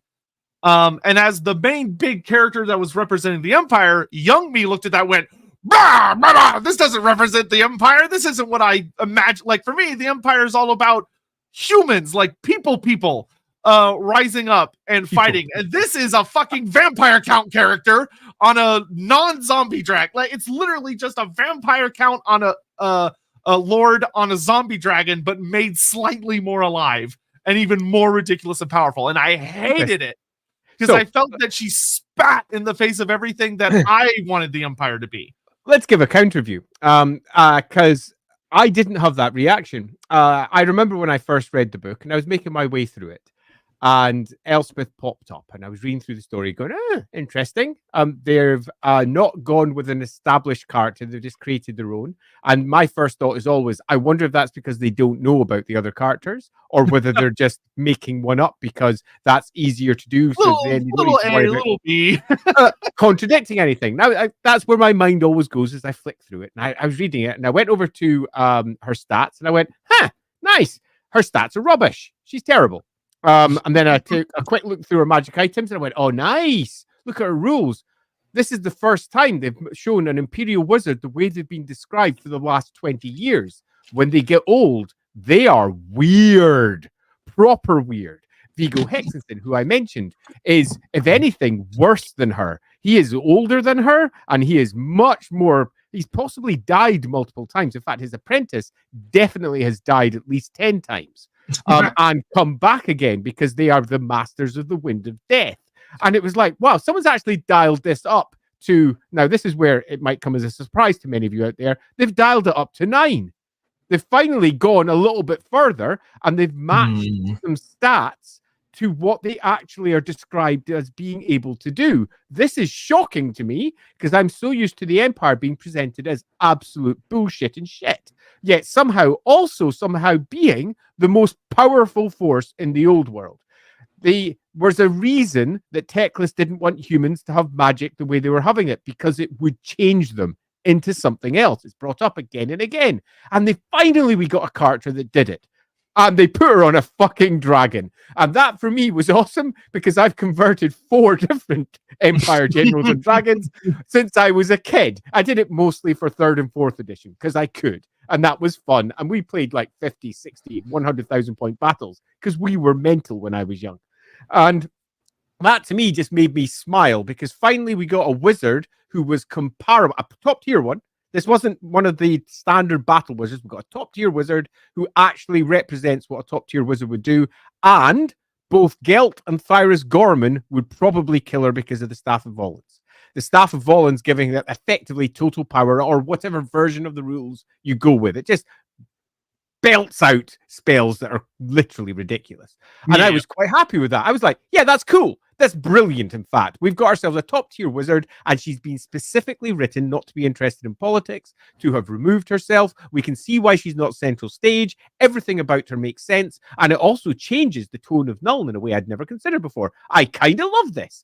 And it's really fascinating to see how different people respond to the same thing. Now, I do want to say that this was young Sotek, where I had never read any of the Warhammer Fantasy Roleplay stuff. I'd only read the Army books, and I'd only read Black Library novels, which don't give a give a really shit view of the Empire. Like, if you want to learn about the Empire in particular, you need to read so much other material, because the battle game just does a shit job of exploring it. It really does. Because, like, I love Elspeth now, but that's because I got into reading all of the roleplay stuff. And ditto. I love Elspeth now as well. And over time, I didn't use her multiple times because of her character. She just didn't need to pop up in a roleplay game because she wouldn't. It'd be weird to run into her. But I was fully intending on deploying her in the Enemy Within. When I was running the Enemy Within, she was marked to pop up for the first time in book 5 of the Enemy Within, but she didn't because I didn't run that book in the end because I resigned. But she was going to pop up in that because she's in the current one. I don't remember the username. I marked her. I know she's in one of the books. I don't remember which one, but she's in one. That makes me happy because she was in all the notes that I gave. She enormously important because she is a consolidating point for the Countess's power. And the Countess, she doesn't get off with what she does for free. The Countess gives her stuff not for free. There's a reason that she can do all the things that she does. The Countess. And the Countess is arguably one of the most powerful, not just women, people in the old world, and she's part of that power base. And to try and deploy the Countess without showing just how important that was to it would have been ridiculous, particularly given that she's not necessarily the most powerful wizard that was in the Countess's arsenal as well. There's been another couple mentioned in other sources, very powerful blue, for example, a celestial wizard. Yeah. So that's all super fun. Yeah. So with those in mind, let's talk about some actual aspects of her character. Of that, so we have Elspeth von Draken. It's noted she comes from like a really famous line of wizards, which does a really good job of supporting the really cool aspects of the roleplay material when it comes to the magical families and the magical bloodlines. And it talks about that her family has often produced death wizards, but not necessarily always, and that it's produced, the quote is, both monsters and heroes, which also heavily leans into supporting the von Drak aspect of that. The von Draks have produced some pretty notable monsters, but also some mighty heroes. And it's also worth noting that Drak used to be called Draken. Yeah, so used to be called Draken. It's one of the many. The thing that's super fascinating about Elspeth the character is two big things that Total War leans, well, actually three big things that Total War leans really heavy on. The first is that she has a literal obsession with magical artifacts. One of the things that's really cool is it's not just like, oh, she has a cute little hobby. Like, it's borderline detrimental to her because she has an unhealthy obsession with magical artifacts, and she's aware of that. Like, she tries to keep it in check.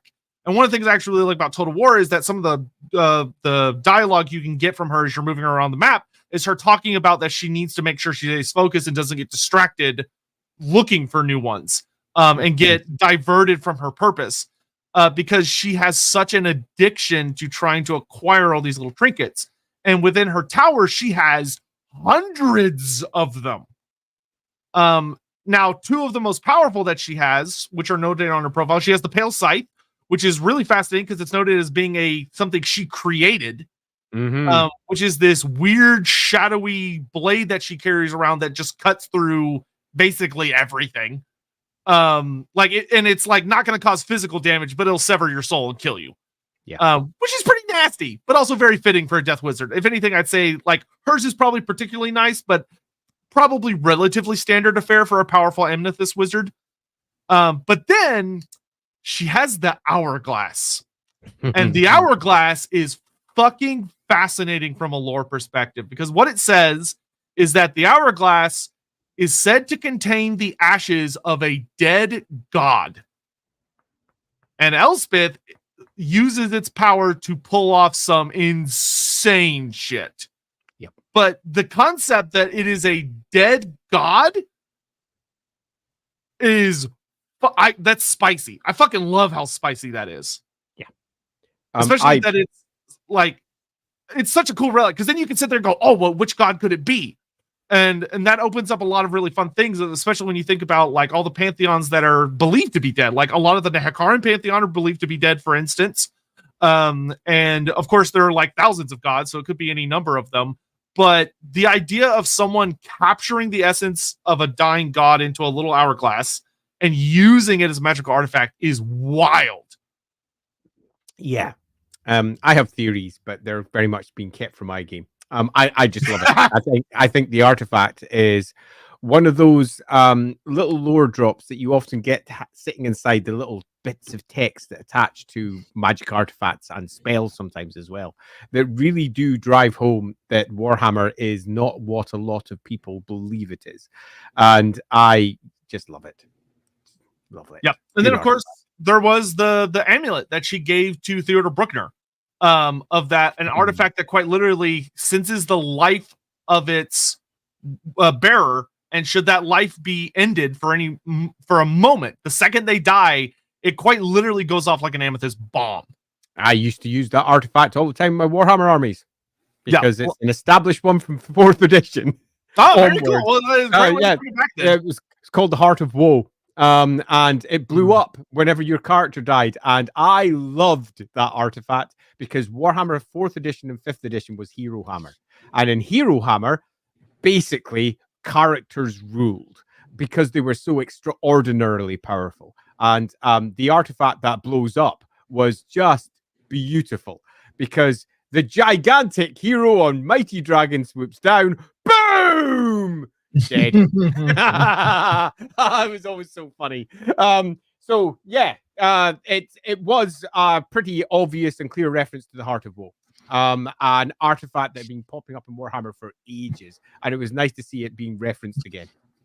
Yeah, and then from there we jump into another as interesting aspect before we get to the really fun one, which is that Elspeth has a series of what are known as her Black Towers, and it notes that she has three just within the city of Nuln itself, but they're always centered in the Gardens of Moor. And that she has one, which is apparently her personal one, which is hidden up in the Grey Mountains. That way it's very difficult for anyone else to get to. And it notes that Elspeth has been using them to travel bizarre distances and be able to influence other parts of the Empire without being readily apparent. Which is really fun and exciting. And of course, Total War took that and gives you the option to build your towers in the various Gardens of Moor around the Empire, allowing you to influence matters all across the Empire to further your schemes, of course, to protect the Empire. Mm-hmm. But still, that's kind of one of those things that, yeah, it's for the good of the Empire. But, if certain individuals knew about it, they go, whoa, whoa, whoa, whoa, whoa. It's magic, Yeah. So, whoa, whoa, whoa. It's magic. It's a song. If you don't know it, I'm old.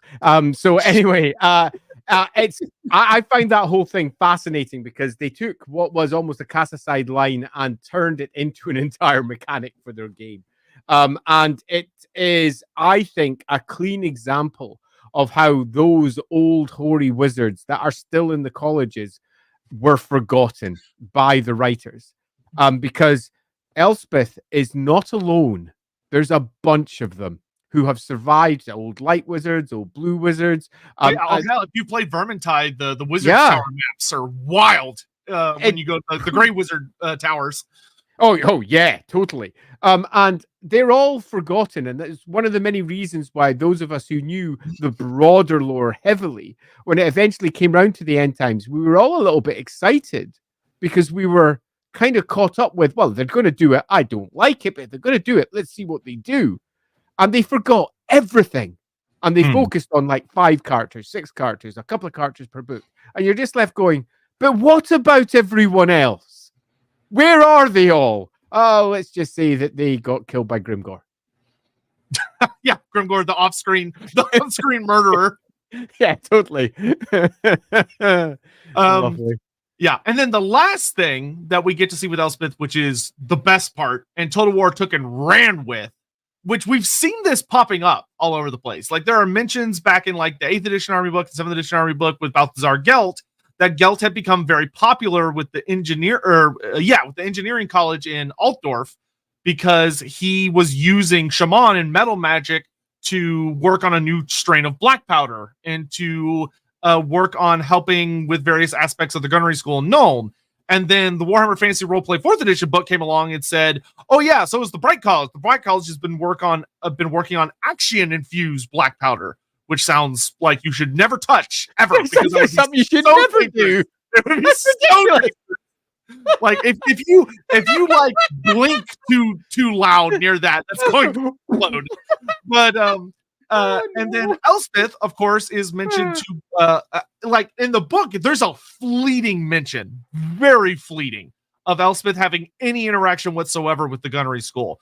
But Total War took all of those concepts and slapped them together and said, what if Elspeth, with her obsession with magical artifacts and constantly infusing things with magic and her addiction to magic and artifacts, what if we took that one step further and made her just committing just the most horrific war crimes you've ever seen in your life by infusing all of the Empire's gunpowder with death?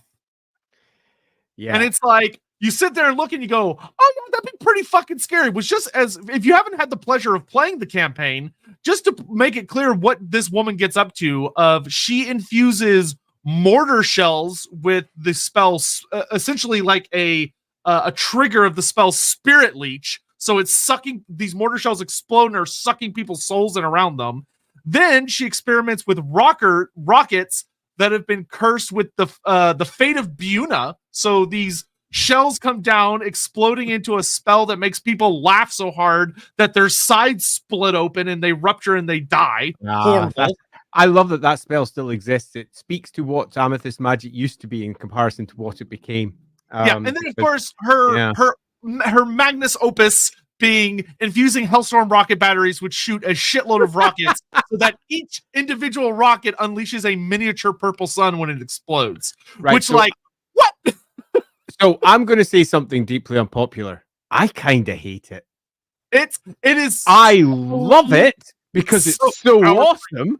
I love it, but I really hate it thematically. It feels like this happened. Hey, we've got engineers in Null. We've got a death. Let's just combine them to make a new thing. Yeah, let's do that. It just doesn't feel like something Amethyst Magic was ever designed for. It feels like something that Gelt should be doing. This feels like Gelt's mechanic. And it feels like they went, yeah, but we've got an Amethyst Wizard, so we're just going to do it with her instead. Now, I fully admit that when I play it, I'm going to freaking adore it because it's going to be really funny. Well, no, and Andy's 100% right, because what literally happened is that they picked up this book, and when they looked at all the new units, they went, wow, there's a lot of engineering in here. Like, it's gnome, so almost all the new units that are added are gunpowder. Like, all of them, except for Elspeth. But they're like, all right, so we have a character who has nothing to do with engineering, with a bunch of engineering units, and she's in the engineering city. Okay, we're going to give her an engineering mechanic, because that's what she comes with. Sure, but it feels like something that was done not for good in-game reasons, but because they had that to hand and they just pushed it together. And and the results are obviously cool. And I'm desperately trying not to look like a curmudgeon here. Well, simultaneously, it should have been Gelt. And this is me saying it. Well, and it's funny because that was Gelt's gimmick. Not Gelt specifically. Like, before Elspeth was in the game, Gelt's campaign is all about gunpowder, war machine, stuff like that. But then they added Elspeth, and so they changed Gelt to just being the wizard buff character, where he's all about wizards and the colleges of magic, which, like, fine. But it's definitely an instance of, like, they wanted to make the DLC a standalone experience that felt like it was all cohesive. And Elspeth weirdly doesn't work well in that equation, which it kind of opens the weird thought of like why they chose to go with Elspeth in the first place for the Tarmacon book. Because even when you read it, Elspeth, she is super cool, but interestingly, compared to the rest of the roster she comes with, she's kind of disjointed. She kind of comes out of left field. Even though like her character makes complete sense and she's a total badass. Even if, much to me and Andy's slight annoyance, though it's kind of funny, they had to make her colors really bright so you could actually see her on the battlefield, even though her colors should be much blacker than they are. I mean, the roses should be black. The roses are more. But if they were black, you wouldn't be able to see them. It's so true. I mean, I get it. And I'll simultaneously go, yeah, they made the right choice. But that doesn't mean that I'm not going to go, but really? Yeah, so... but that does open an interesting discussion that I think is worth exploring for a minute, just because it's so fun, of the idea of the Empire having magic being used to augment engineering. Yeah. And the pros and the cons that come with that. So if we're doing it properly, as much as that doesn't really make much difference here, it would be the Gold College. And the Gold College would be doing this because ultimately the Gold College is a war college. It is there for one reason only, and that is to make the Empire win war. Why wouldn't they be using all of their magic to do exactly this sort of thing? And it was always one of the great flaws of the Empire army. And that was that they had created an entirely new version from what they had with the original 3rd, 4th, 5th edition of Warhammer. And magic had become so much more central to what the Empire was when it went to war. But they somehow kept the wizards discreet from everything, literally everything. They didn't mix with anything. The Empire made no further development. They were still using the same basic black powder weapons they've been using for the last 300, 400, 500 years. And that was a bit kind of broken. So I like this as a development. I think it makes sense. It doesn't just make sense. It means that the colleges are constantly evolving, making new things, whether it's big, huge war machines of craziness with giant lenses on them. Hey, look at that big Luminarch of Heish popping over. Or whether they're actually working with the individual troops and supporting them in ways that are more than just, I'm casting a spell there. We're talking about using magic as a technology, because it is. There is no real difference between technology as we understand it and magic as they understand it. It's just different applications of different forces and theories that can come out with different outcomes. The idea that the Empire hasn't done what Elspeth does here, should have been Gelt, but it should be the Gold College. But the idea that they haven't done that is the weird thing. So I like it. I think it's great, and it really is showing that Warhammer is a lot more high magic than many people believe it is. But I think when it comes to winning battles and saving lives, they'd be doing everything they could. We know in the real world that pretty much most technology advances when we get closer to war, because everyone's trying to outwit everybody else. They're constantly doing the whole, oh, my tech, your tech, my tech, your tech. Yeah. As much as nobody likes to admit it, the two great mobilizers of technological advancement in human society are war and porn. Those are war and porn, great pushers of humanity. and gosh darn it, the Empire wasn't reflecting that. And when we take things like this, it begins to do so. And for me, it makes sense. I'm cool with that. I think it's a nice development. It didn't need to be there before, showing that 200 years of the colleges, they consolidated. They went through some pretty rough times when they were almost banned a couple of times. And then in the last 100 years, they come to their own. And in the course of the last, say, 20 years, they start really doing shit. I think that's cool. Really cool with that. Yeah, I mean, really, from a lore standpoint, it would make so much sense that there would be. I don't think they would be standard issue because they'd probably be hard to make, and there'd be some groups that'd be like, this is bad stuff. But there would be like weapons that each of the colleges had found to develop in their own fashions that were meant for warfare.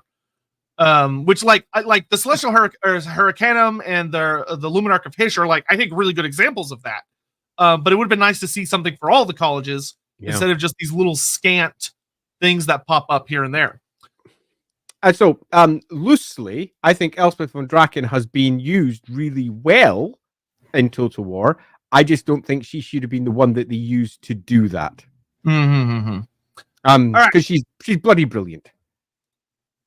Yep, and I think that's pretty much everything we'll do on her, and then we're going to talk about some just general known stuff in a minute. Mr. Pig, would Shyama have been considered a type of Carmine dragon, even accounting for the fact of being only half dragon? Probably not.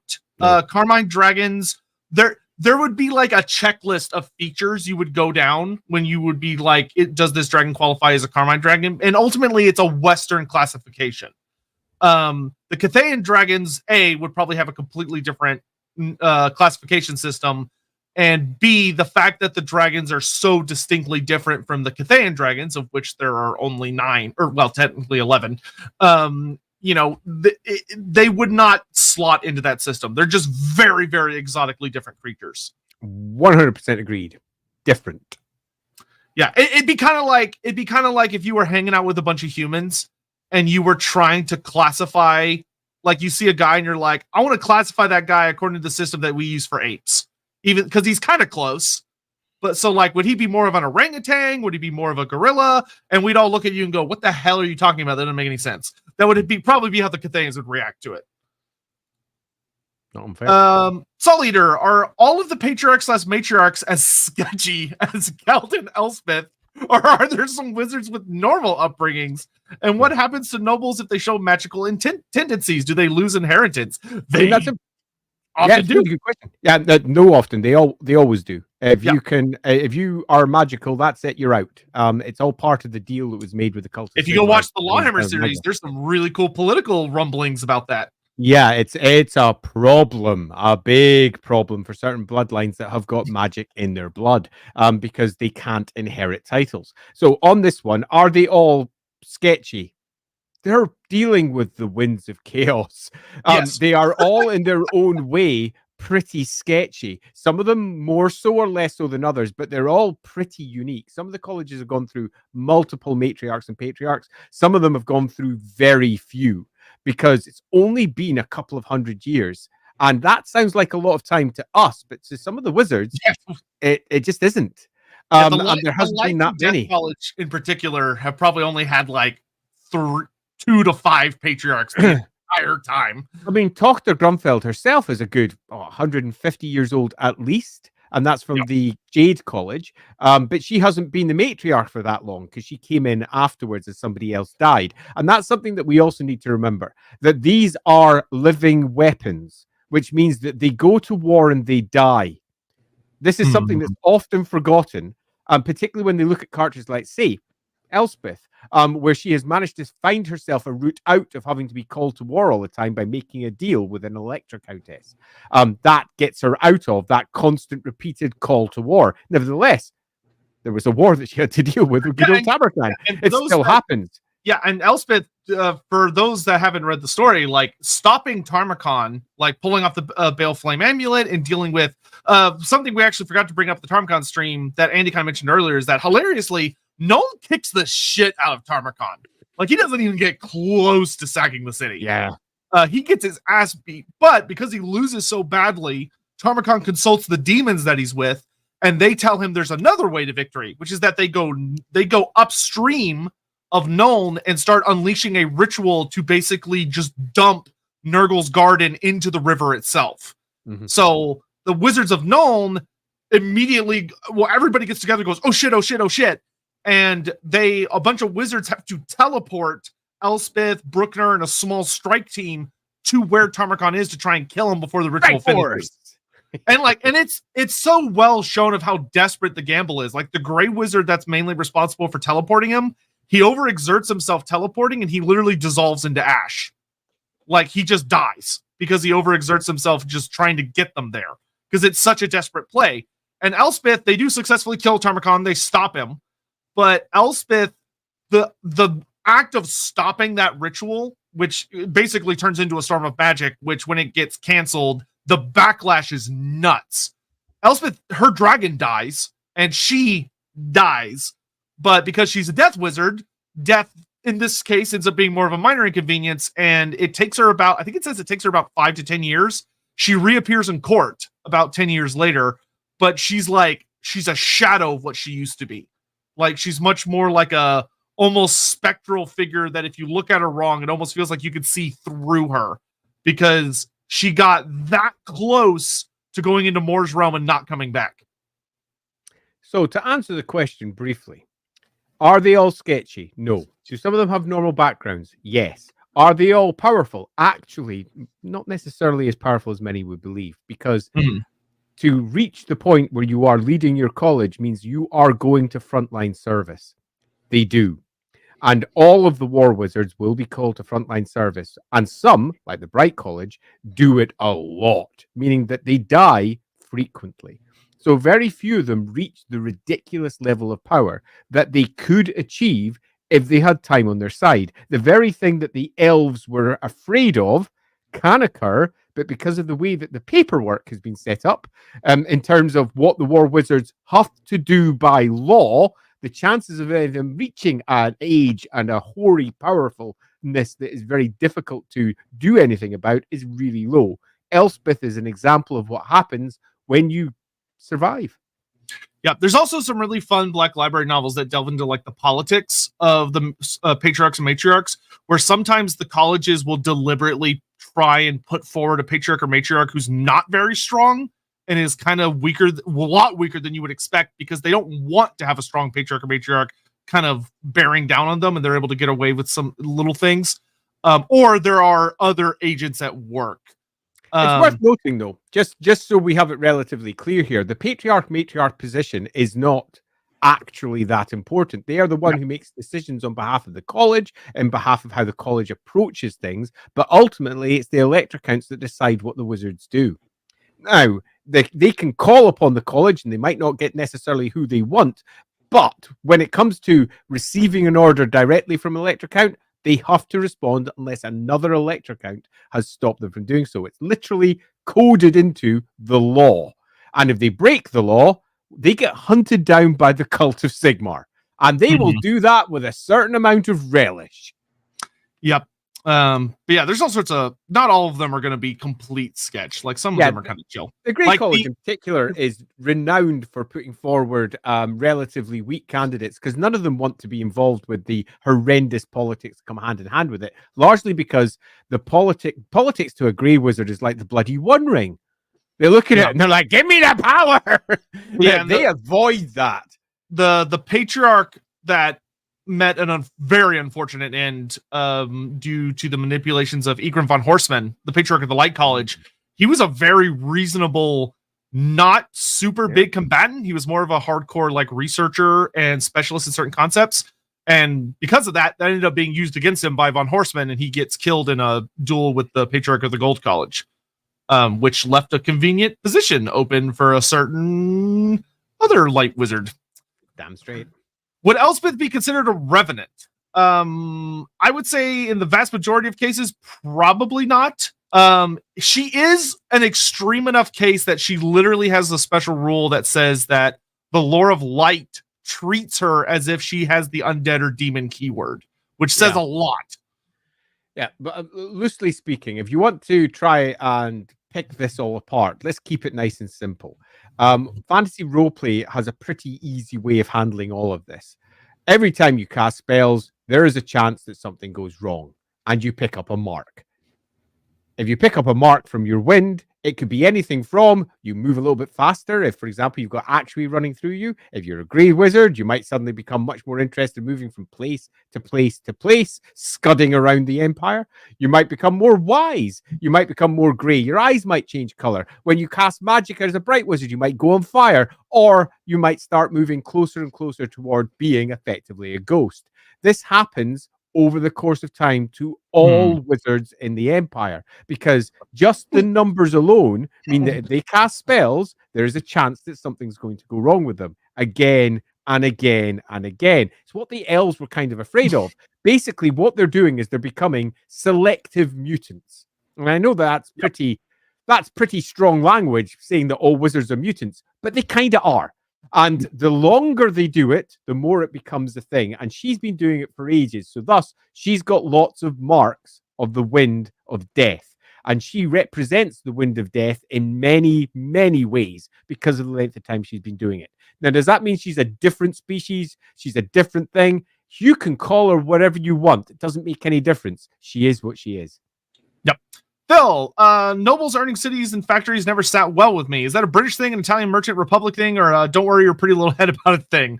Also, I favor Elspeth being a Drakenfels descendant rather than a von Drak. At least we know the enchanter is magical and a major villain. And also not human and doesn't have kids, sadly. Correct. So Drakenfels doesn't make for the best option. Drakenfels was beyond humanity before humanity existed. He's an other. To make it as clear as we can, he was there when the old ones came and humanity wasn't human yet, and he was already ahead of them. And when humanity was uplifted, Drakenfels was more powerful than them. And that's way back. I really wish they'd let a writer like update his stuff, because it is so hard to jive with the modern things we have. He's so weird. He may be weird, but it all matches relatively well with very little thought. As for the other stuff, the Empire very much is nobles owning stuff. It's not just a British thing or an Italian merchant thing. It's an old European thing. Yep. CB4N, over time. Everyone hit like and support Lorebeards. Yeah, please. Also, we appreciate that. Thank you so much. Dang straight. Thanks very much, CB4N. I agree with you completely. Sig, I recently came across actually infused gunpowder in the Up in Arms book, and now we have death infused gunpowder. Can you talk more about this from a roleplay lore perspective, maybe the other wins? So we talked a little bit about it, but as far as the other wins, generally speaking, it would be a little bizarre to see that many wins infused with gunpowder. There would I think it'd be more likely to see like artifacts that are semi-capable of being pseudo mass produced. But in the case that you're looking to mess with it, the best thing I would probably say is look into how those winds of magic tend to operate in like the world, what they're drawn to, what kind of effects they tend to have, what concepts they're well associated with, and turn it into a bullet and play around with the idea. So I'm going to be less politic, and I'm going to say don't do it. It's stupid. There you go. Yeah, he's being nice. Don't do it. It's stupid. Gold magic does this. If you fill black powder with fire magic, it's going to explode. That's what's going to happen. Yeah, and no matter no matter how you try to spin it, that is what actually does. It gets hot, it burns, and if you fill black powder with that, it's going to blow up. It's not going to sit there in a weird, unstable place. If you want to add heat and do other things with black powder, you use the gold wind. It is also a super hot wind when required. It is not only hot, which actually kind of is. So yeah, that was definitely a case of whatever author that was not quite understanding how that works. Yeah, if that had landed on my desk, I would have said, yeah, nope, we're going to be changing that one immediately, because for all, it passes the rule of cool in that, yeah, that sounds cool. We could have it going boom and being even boomier. Yeah, that sounds great. It doesn't pass the lore check, which is what actually does. And it's like saying, I know what we're going to do. I'm going to make myself a new pistol. And the way the pistol works is all the black powder inside it is already on fire. That will make it work better. No, it won't. It just won't work. The pistol's broken. You done screwed up. So I would suggest not doing that and instead concentrating what each of the winds can do and doing something else with them, showing how they can enhance the Empire army in completely different ways. Use the gold wind, get them working on black powder, alchemy, potions, and doing really cool stuff. Move over to the jade wind and using that to bring about life, innovation, making everything bigger. It's a waste of the unique lore that each of the winds have to just make them all do the same thing, I think. Yeah, I mean, think as much as we've waxed lyrical about it already, think about how the winds were utilized for the war wagons in the sense of the Celestial Hurricanum and the Luminarch of Hysh, of like laser. Oh, what if we take light magic and we focus it through a series of lenses to make a deadly laser? Okay, that makes sense. Oh, what if we take an orb that's capable of unleashing storms and we utilize that on the battlefield to create adverse effects for our opponents in the forms of extreme wind or rain? Okay, that makes sense. And play around with those kinds of concepts and ideas of how those forms of magic express themselves and what's the best way to take advantage of what they already do, as opposed to taking an object and adding magic to what the object does, if that makes sense. Yeah, I agree. I mean, if you want to view this as an exercise, perhaps instead of just focusing on handgunners, take a look at each of the different units. Think of what they might do for example, the knightly orders. Think of what they might do for cannons. Think of what they might do for the basic halberdiers. And think about how each of them might be able to receive significant benefit back from the war wizardry, if you wish to do so. Yep. Luigi Super, in 8th edition, Hex Wraiths travel the living and the dead worlds and hurt the sinful when not bound by vampires. Are they servants of more? Hex Wraiths are super fucking fun because they're left extremely vague. Vague. It goes deep. The Vampire Count book goes extremely out of its way to say nobody knows where the Hex Wraiths come from and nobody knows who they serve. But bizarrely, they do come out on Hexensnacht, and they track down people who are afflicted by guilt and sin, and they reap them. Which is like, why? From where? Directed by who? And nobody knows. And that's really fucking cool. Yeah, this is when Warhammer lore, I think, works really well, when they don't try to explain it and tie it into everything else when they've got the cool new thing, rather than doing the cool new thing and saying, oh, and we're making it amethyst bullets. I'd also like to just bring up this little comment there from Gers. Actually, infused firing pins would be a good alternative to the ignition caps we use in real life. Yes. Great idea. Great idea. Great idea. That's using the winds at their strength rather than trying to use the winds at their weakness when another wind already does the thing you're trying to do. It's completely silly. Yeah, a firing pin that would be able to ignite under any conditions. There you go. That brilliant. Yeah. Yeah, but for Hex Wraiths, that, like, you can literally do whatever you want with that and have fun exploring it. Like, you could have them come from anywhere. And it also makes it really fun that you have to, it also shows how spooky the Necrocs are, that they found a way to bind them in the moments that they come out and keep them under control and kind of misalign their purpose to attack who they want instead of just anybody. Which, if you take that to a natural conclusion that unfortunately 8th edition didn't get to do because the end times came up too quick, if you have a god or an entity that's directing the hex rates, there would eventually likely be a response from vampires misappropriating these entities. Damn straight.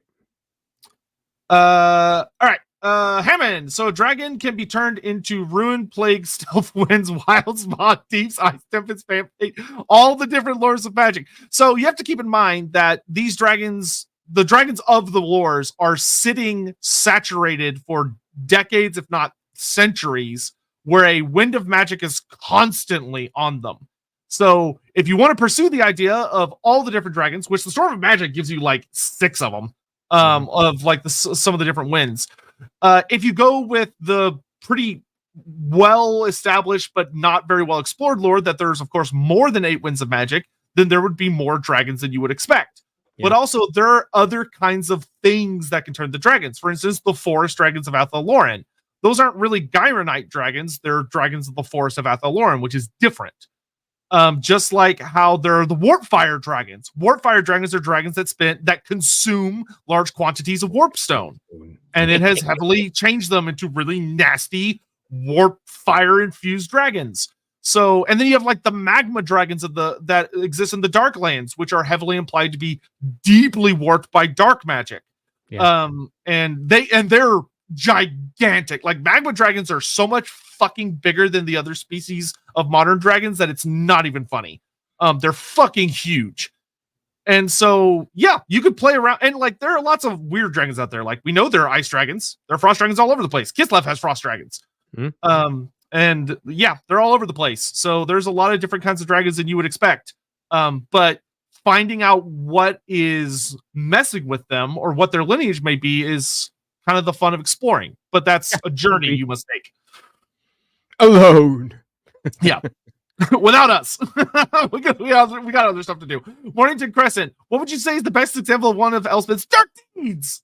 Dark deeds. Thank you very much for bringing up Mornington Crescent. That was very nice of you. If you don't know out there already, I'm about to be releasing a new game with my lovely pals over at Rookery Publications, Dark Deeds. And I am actually going to answer the question too. So if you don't know, Dark Deeds is a lovely board stroke card game that you can play over about an hour, where you are in the service of an evil, foul patron attempting to take over a city. And you are performing dark deeds. You are attempting to basically gain the favor of this patron by doing naughty things. So I would say her clearest dark deed, so to speak, was not telling Bruckner that he was going to blow up. I mean, that's a nice clean one. I would refuse to believe that as a favor to the Countess or as a hired job for the Countess, she has not caused certain annoying individuals to shuffle off the mortal coil a little faster than they might have otherwise, in very subtle ways. Yeah, she has. Let's make something very clear about her. She has been effectively removed from the table by the Countess.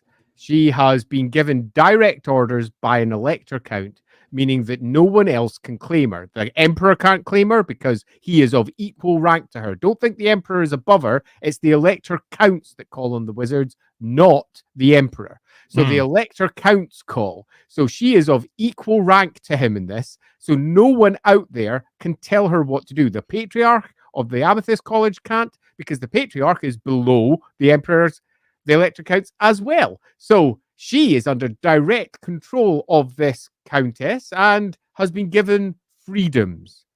At what cost? Yep. Then Datis, the Dawizar have their own version of the Bale Flame amulet in Total War. It's called the Hell Shard. Great to slap on a Hobgoblin con. Yep. Yeah, it's something that makes them explode when they die. Yep. Mm-hmm. Which Chaos Horse, yeah, that would be Flame amulet. Yep, totally. That would easily be in their go-to. Quinn Peters, in my Woofer campaign set in Talea in 2511, nice. How can I get my players into conflict with Tarmacon's horde? Put them into the Border Princes and watch them die. Yeah, just go.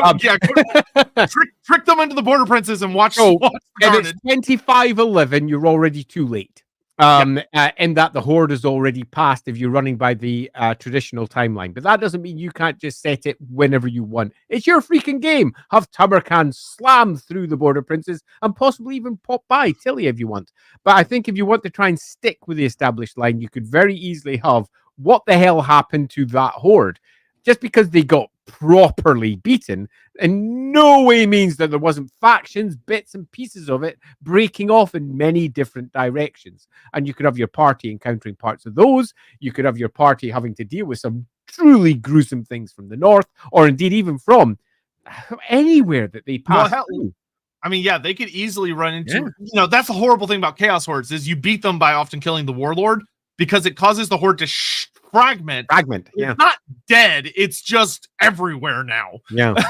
And that brings taint of all sorts of horrible kinds. As mutation will spread in their wake, they will be doing all manner of horrible rituals. There's all manner of cool stories that you could run with that one, Quinn. So good luck with it. Drazo the Ashen took a hot minute he doubled back the way they came with all of the slaves they had captured. You could run into like the Chaos Dwarfs in one of their slave trades and maybe try to save people that have been enslaved, or just going to the Border Princes and seeing what's left after Tarmogon's Horde pass, because you got sent to deliver a message and you get there and go, oh shit, everybody's dead.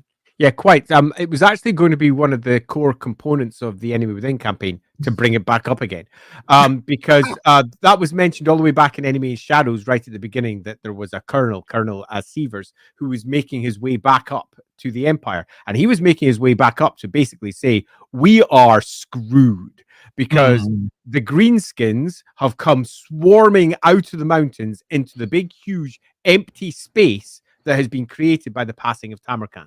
There's this big, huge nothing now. This void has been filled with greenskins, and they are banding together fast. And this is nothing more than basically a precursor to the great Battle of Blackfire Pass we all know is going to come. Yeah, good old Vorbad Ironjaw. Indeed. Yeah. So we're going to have a great war that's building, and that's what the core plot was going to be as they eventually move down towards the south. So yeah, there's lots of cool stuff that you could do. Yeah, Sean Schultz, how much until Andy can play on his new PC? I'm just waiting for the council to let me into the bloody place. I have not heard from them for 2 weeks. It's really distressing. Stay tuned, Jonathan. Scott. So I am, however, as a small aside, I am making my Batman table tonight, though. Oh, very cool. I've got a new table that I press a button, it goes whoop, and I can stand up while I'm playing. And then it goes down. A standing desk. And I put a Batman symbol on it because it only cost an extra 30 quid. And I was like, Batman! I want a Batman table. I'm a child, is what I'm saying. It's good. It's good. It'll keep you young. So if Elspeth von Draken is the vocalist and Theodore Bruckner plays the bass, which Warhammer Fantasy battle characters would best round out their industrial metal band? What is this question? I don't know. That's one hell of a question. So Theodore Bruckner's sitting there and bass. I'm just imagining her sitting out in the front. Well, we need a drummer. Malachi McKyson. McKyson's on drum. Animal style. Yeah. Animal! With his custom-built drum set. Half of which play themselves. Okay. Amusing. Okay, our streams go to crazy places. Thanks, guys. You rock. Charles CK. Andy had said Warhammer is high magic a lot. Is the grubby in the dirt, low magic aesthetic? A lot of people have a carryover from older material. Right. No. So I'm gonna. I mean, yes, but I'm gonna go on a slight side rant for a minute here. Warhammer has always been both high and grubby. Always. We had a little discussion about this before we started off on our grand adventure for the Enemy Within. Graham Davis, who wrote the large chunks of the original version of that adventure, and he wrote the first edition of Warhammer Fantasy Roleplay. He created the empire that we know today. I sat down with him, and we were discussing high and low magic, and he pretty much called it for exactly what it was. There was no such term when they made Warhammer. It didn't exist. There was no idea of high or low magic. It was just, a fantasy world with stuff in it. And the concepts of low and high came out later as genres became defined. But Warhammer, as they described it back then, was grubby fantasy. The whole idea of it being grubby. That didn't stop it being a highly magical setting, but it was grubby. Life was still a core component of that setting. The day-to-day life, they grounded that with the career system, where you were playing a beggar, or you were playing, I don't know, a horse coper, someone who sells horses. Dung collector. You're just a dung collector. Yeah, exactly. A gong farmer, as they're called. You're just playing some random nobody. But right at the very basics of that, you have fate points. High magic immediately drops right in terms of the core of the setting. You are magically imbued with an ability to never die until you run out of fate points because one of the gods has blessed you, or because you are inherently magical, or for whatever other reason you wish to spin. The chaos gods have decided you're going to live a bit longer. But right from the very outset, this low fantasy grubby setting has extra lives like bloody Mario. As you bounce around and bash Yoshi on the head, I presume. Sorry, Lizardman fans.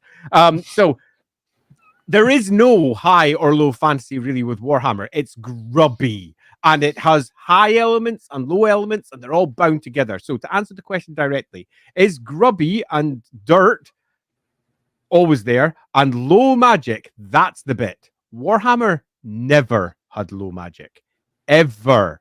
What made people think it did was they focused on a single campaign, the Enemy Within campaign, and they looked at that and went, well, there's not many magic items in that. I mean, admittedly, at the end of the first adventure, a literal god says hi, but whatever. People picked the bits that they liked, and they looked at the overall system, and they just went, yeah, well, I'm just playing random nobodies. We never see magic. You're right, you don't. But it's still in the world, and always was, and always had been. The Warhammer Fantasy Roleplay 1 rulebook had flying ships in it, for goodness sake. Drawn by John Blatch. It had loads of rules for creating your own magical artifacts.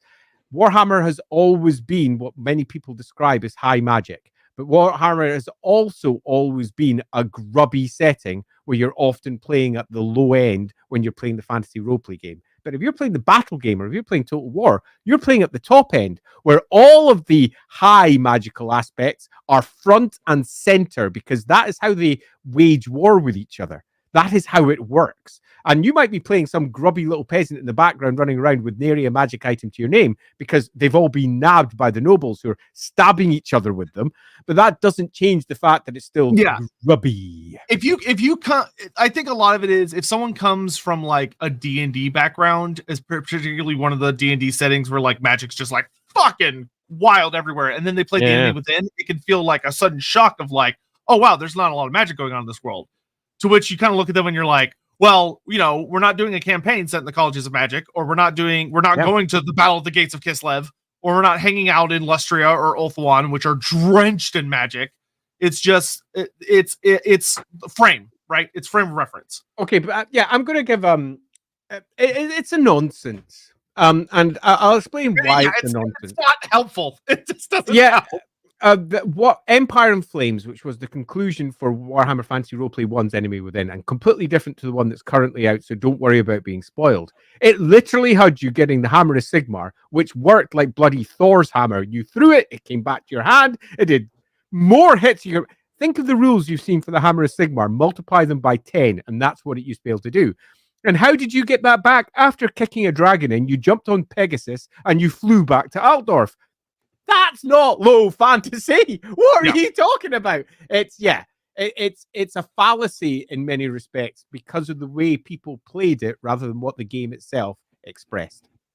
Yep. Sean Schultz, what would the Life College make for the military? I mean, beyond the super obvious things of like salves and other healing things that will help soldiers not die horribly in the immediate aftermath because battle is horrible and messy and stuff. There are also things they could make. It just spitballing ideas here. You could also work on empowering maybe like certain war machines so that they're able to pass through difficult terrain much smoother and easier by like enchanting the wheels or the carriages.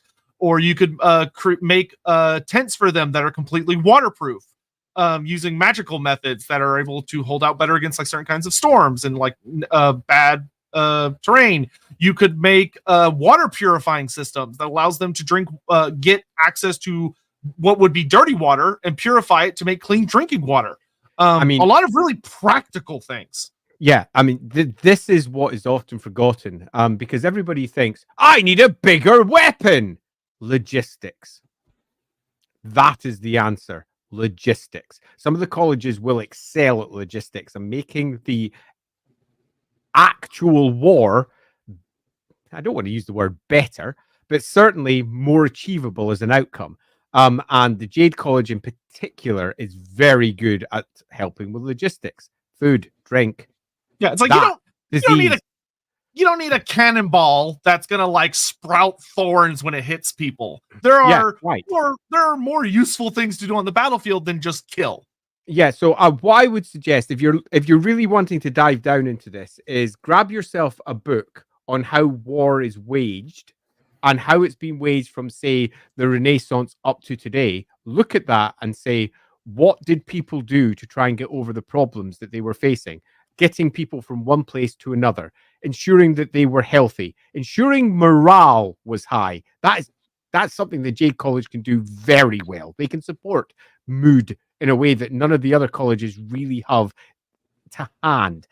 There's a ton that they could do, but way more than we can possibly cover in a stream. But I do suggest go grab yourself a book on military tactics, and it will start answering itself as you see each problem and how they resolve those problems in the real world. And you'd say, but it'd be so much easier with magic. We could do this instead. Yeah, and at the end of the day, I say don't get obsessed with trying to make a magic weapon. There are many different other applications. Hammond, did Ryan Texanson just call humans Monkai? I did indeed. Godzilla 2021, are there reasons Chaos Dwarfs don't use gunpowder for their ranged weapons, at least from what we have seen? They do use gunpowder. It may not be like super obvious in like the way Total War animates them, stuff like that, but like their blunderbusses are mostly entirely powered by gunpowder or near equivalent. Some of their weapons are a little more bizarre, like the fire glaives. Theoretically, you use something a little more punch. But they use a mixture of steam power, magnet vent power, and gunpowder and oil. Is like magic. And magic, like those, and demon stuff. Yeah, like that's the main punch behind Chaos Dwarf technology. And just to make sure, there are reasons. Is how Godzilla popped up. Not what are the reasons. And yes, there are. Gunpowder is by its nature dangerous, and the way that Chaos Dwarves use gunpowder makes it doubly so. But they have come up with a variety of technologies that allow them to both use their gunpowder where it's useful and also get around the downsides of gunpowder. But much like most of the stuff in the Warhammer world, I apologize, I misread your question. That happens. Much like most things in the Warhammer world, it's a bit dodgy. It is interesting. Chaos Dwarves do not seem to use gunpowder or any of their war machines. That is quite interesting. Yeah. Hammond, the Hexray served Nagash. You should know Sotek. As much as I love Nagash, the most important thing to remember about him is that ultimately, at the end of the day, he's a thief. Even though he acts like he isn't, he's not a creator god. His whole thing is he steals. He's really good at it. And into Age of Sigmar, they leaned even heavier into it. He is eternally someone that claims the works of others and remakes them in his own image, but he does not create. A classic example of Nehekaran nobility, where they scrape out all of history and replace it with their name. Yep. What's this? I hear about Emmanuel having bad gas. I don't know. I'm going to presume I pronounced something badly. Can't say I'm aware of that one. I mean, she does party a lot. You got to be careful with what you eat. Muffin Baskets, Drakenfell's stream win. One day. We offered it once in the past, and it didn't pass the vote. So we gave you an opportunity and you chose something else at the time. I'm sure it will come up again at some point. Yeah, that one would be quite interesting because I know in the grand spectrum of things, I know relatively little about Drakenfell's. And I know tons. He was before my time. Lord, he was not before my time. Definitely not.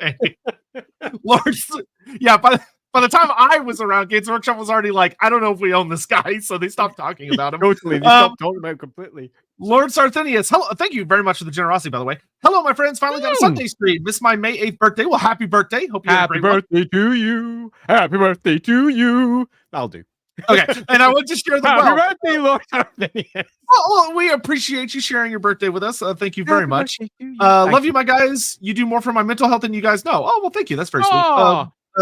Much love. Would love to play one day. Ha, stay safe, my Lorebeards. Dude, you're telling me I want to play something with Andy so bad. Hey, Lord Sarthinius, I would like to say that in return, you do immense amounts of good to our mental health as well. These streams are a really good thing, and all of you, it's what makes it a really good thing. We get to sit down and chat about shit we love, and have people come along and say, we love this shit too. We don't always get it right. We sometimes miss a reference. We sometimes get bits wrong, but that's part of the fun of it. And us all getting together and just sharing shit that we really enjoy, I think, is just astonishingly good. So thank you. Easily my favorite thing I do. Like, streaming video games and stuff is not nearly as fun as Lorebeards is. Honestly. Sig, FYI, the Up in Arms book says Axion powder comes from Nehakara. God, that does not make any sense. Oh, they try to pull it out as some sort of equivalent to Greek fire? I guess. That sounds about right. Greek fire Egyptian? No, please don't. Just make it Shamanite powder, and you literally solve all your problems. Yeah, you really do.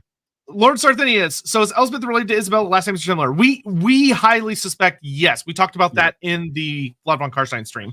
It's one of those things that I think is exceedingly likely and should be the case, and it would be very easy. Such a nice little look at all those bolts fitting together.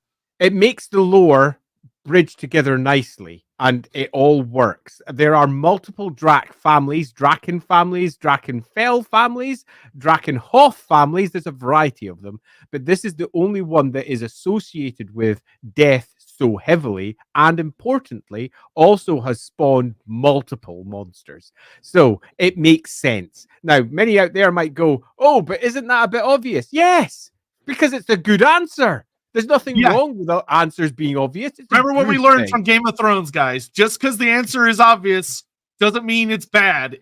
Always doing a surprise is not good writing. Agreed. Arguably, if you're doing good writing, then the end should be predictable if someone's paying attention. Yeah.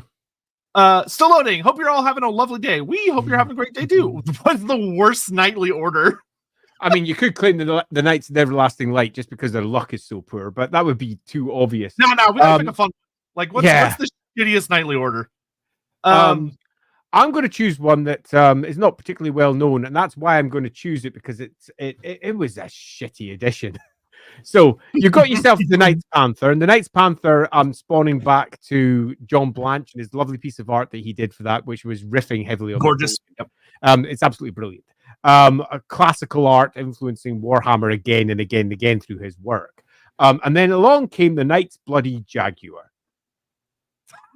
You did not need to do that. I think it was Space McQuirk that added that in the White Dwarf article originally, and made the Sister Order. And it didn't bring anything to the table. All it did was add yet another knightly order, and it, in some respects, diminished the Knights Panther by saying that there was more of them, but slightly different. And it was like, yes. So there you go. That's my first one for today. I'm gonna say the one that I'm gonna throw a stick at for today is the Knights Griffin, because the orders that do nobles only are Garbo. They're Garbo. I much prefer the Templar orders, or the orders that like to pull from like larger groups of people. They're so much more interesting and have so many more cool things going on. The just rich boy club nightly orders, I'm not as big of a fan of. Most of the nightly orders are. Well, unfortunately, which is the vast majority of them. Yeah, it's the vast majority of them. Today, I'm going to pick on the Knights Griffin. Yeah, I think they deserve to be picked on because, hey, why not? Yeah. But do be aware, if you ask this question again, we will answer. Yeah, it will be a different answer. Oh, yeah. Mads Kelson. Hey, Andy. Sotek, I was wondering if either of you have seen the Guardians Lizardman video. Might not be loreful, but it's loads of stupid fun. Yes, I have. I love that video. It is. I have not. It's very dumb, but very fun. The best way I can describe it is it's basically like a very quick episode of the what's that show called? It's basically like an action hero set piece show of what would happen if a chaos or an Empire City was under attack by the Warriors of Chaos, and the ace team of Tehenwin, Krockguard, Nakai, and Gorok showed up to save it. And it's hysterical. Like, it's just them bodying a bunch of Chaos Warriors in the most ridiculous way possible. It's super fun. It's very well animated, but it's goofy. It's very goofy. Like, there's to put it simply, there's like literally a scene where Nakai picks up Tehennwin like a baseball and throws him at a Chaos Warrior, so that Tehennwin can like spear it through. It's very goofy. Love it. I think there's even a part where Nakai and Gorok fist bump each other. It's so funny. Yeah, don't worry, I'll show it to him at some point. Still loading. Lore of Bretonia, Lore of the Grand Provinces, Part 2. That is something we will likely do very much at some point. You see, one of the issues that we face is that the Warhammer world is freaking huge. Yeah, we want to talk about everything. We have loads we want to talk about, but you tend to find that much like Warhammer itself, we keep on gravitating back to the same old world topics because that's what Games Workshop has done. But there are so many others out there that we really want to cover. And we're only doing this once a week. And you might go, hey, that's at least 50 a year, isn't it? Yeah, think how many factions there are. Yeah, I know. Just take a moment to think how many factions there are. And how often are we going to be able to talk about, say, the Empire in there or Bretonia in there and not talk about something else? It's this is a project that's going to go on for a while. Yeah, don't worry. We'll definitely die before we get to the end of it. Not even close. Especially the way Nurgle definitely loves me. So, yeah. Cheers to that. All right. We are going to go ahead and start diving into Discord questions because I want to try and get through these.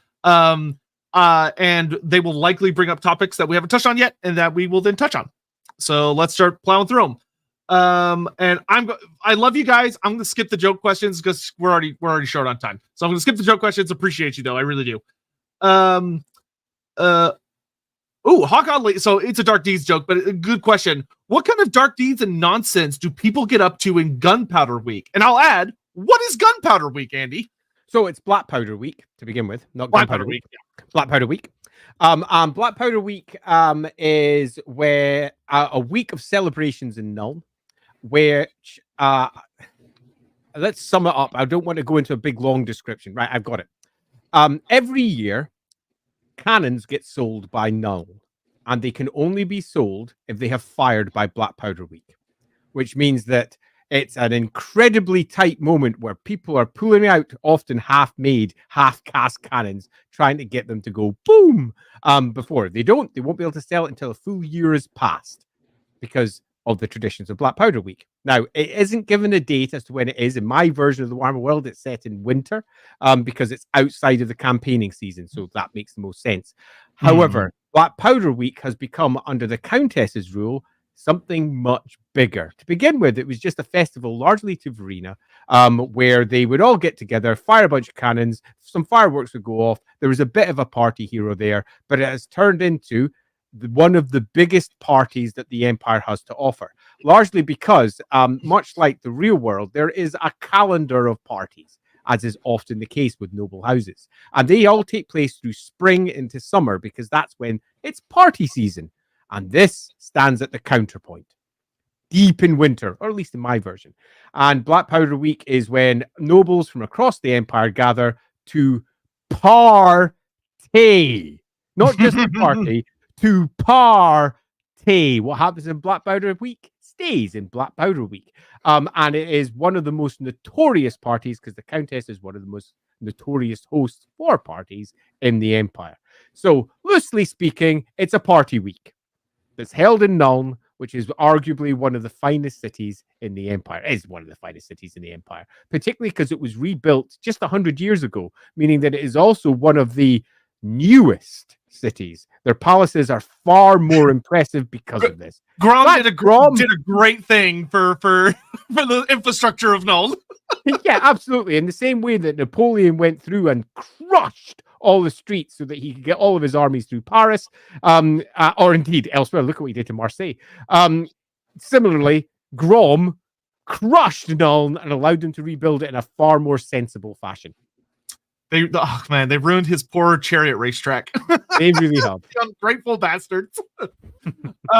Let's see. Given Felix Jaeger's history with women of deathly afflictions, do you think Elspeth would fall for Felix if they met? If it was a Kochek and Felix writer, there'd be a little some there.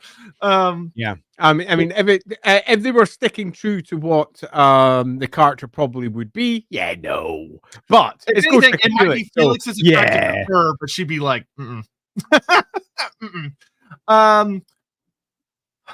Okay, so we talked about infusing mini purple suns into Hellstorm rocket batteries is awesome, but what magic do you think it would make more sense to infuse them with? Come on. Yeah. Alchemy, alchemy makes better explosives. It's the gold wind. Yeah. It's the gold controlling that with the gold wind. It not only makes sense, it 100% fits with everything that wind does. It's thematically on point. It makes for a better story, and it also allows for the Gold College in this time where black powder is so important to actually show why it has risen to the fore, rather than just cause. Yeah, especially because in the good lore about Gelt, that's one of his biggest strengths is that he has earned the favor of the engineering guilds and the gunnery school because of his alchemical experiments. Potato Salad, thank you. We talked about Gelt and Elspeth. Yep, they have a very wary relationship, but don't seem to know each other super well. But they're aware of one another, to say the least. Jiggy. Okay. Here, this is actually quite a good question. There's been a lot of lore that implies different sorts of I'm paraphrasing. Implies different sorts of relationships between Karl Franz and Emanuel von Leibowitz. Yes. Some saying that they were childhood friends or even lovers. Yes. How do you feel about, or how canonical is this lore? And is there something about Karl Franz taking someone else to be his wife? Oh, hell yes. So let's be relatively brief because this could turn into a very long discussion. But it is marked in not just 1, 2, or 3 sources. This is marked in multiple sources that Karl Franz and Emanuel von Leibowitz, I've even written it myself a couple of times, were childhood friends. Not necessarily from childhood, but definitely from the point when they were sexually active. And she is gorgeous. No other way of putting it. She just is. He is a fine figure of a man in most versions of him.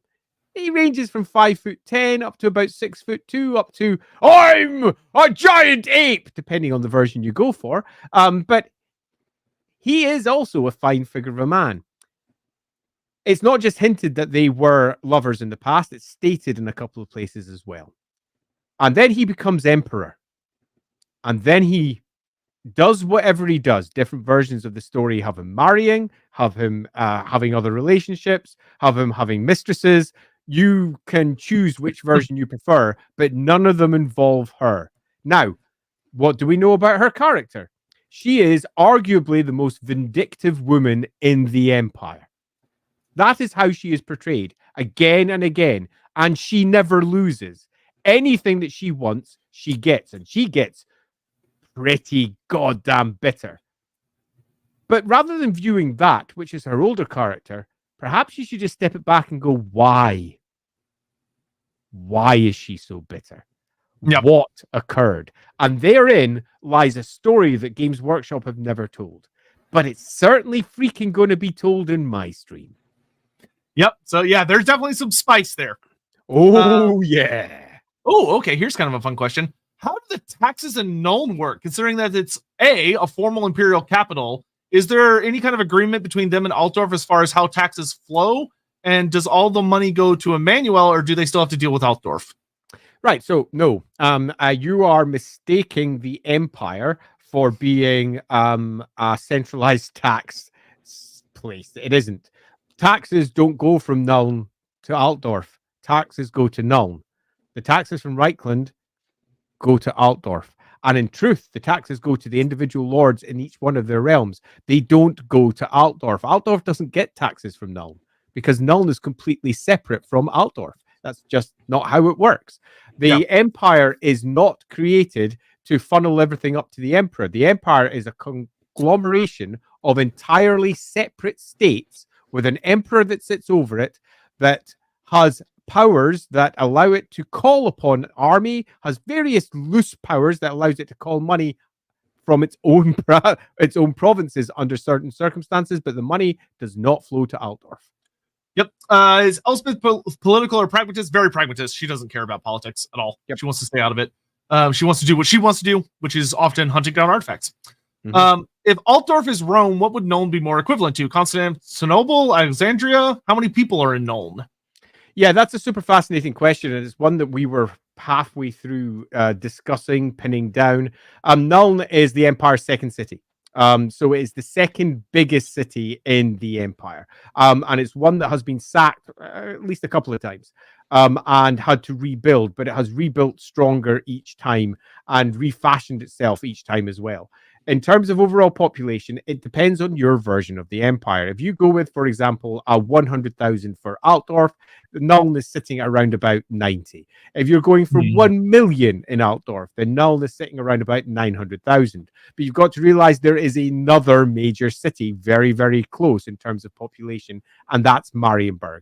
All of them are on the Reich, the primary ones. And Marienburg, again, depending on your numbers, if you're sitting at about 100,000, Marienburg's about 120,000. It's bigger. If you're sitting at 1 million, Marienburg's sitting at about 1,200,000. That'll give you at least proportions, if not necessarily numbers. Yep. Here's actually a really good question when it comes to death wizards. When it comes to death wizards like Elspeth that can see the past, do they see the past as it actually is in the sense of like the memories of the land itself, or do they require the perspective of what were living souls to see what happened? So this is, I love this. This is a super technical Winds of Magic question. And the spells that we've seen from the Amethyst College, fortunately in this case, actually provide an answer. It does not require the souls. In fact, that's necromancy. You done got it wrong. The winds of magic come from the past and they drift in from the past to the current. So it's the winds that's carrying it, not souls, not knowledge, not individual minds that are aware of these things. If you're pulling on souls and doing that, then you are using necromancy. And the two of them are kind of paper thin close. So do be careful. This is something that the college itself also has to be aware of, because their magic, when it goes wrong, is effectively necromancy. In the same way that other magics, when they go wrong, become pretty dark.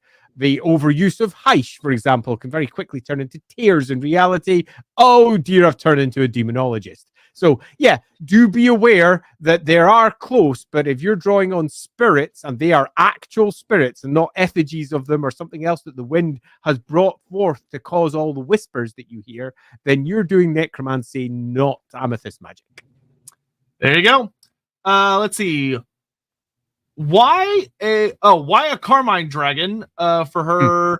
And are one of these ugly? They're not rude. Are these ugly dragons not allowed in Ulthuan? I would be shocked if there was not a Carmine dragon hanging around somewhere in Ulthuan. Yeah, the nature of dragons is the problem there, really. Because over the course of time, Ulthuan dragons have not really been doused in the winds of magic in the way they've been described, in the same way that the background has picked up others and just created new dragons as and when they needed. And because it's the Warhammer world, they generally say, oh, it's because of the winds of magic, because it's a super easy way of just basically brushing over creating a new dragon type. In this case, they created an amethyst dragon. They chose the word Carmine instead, which is kind of more red, but whatever. And that's fine.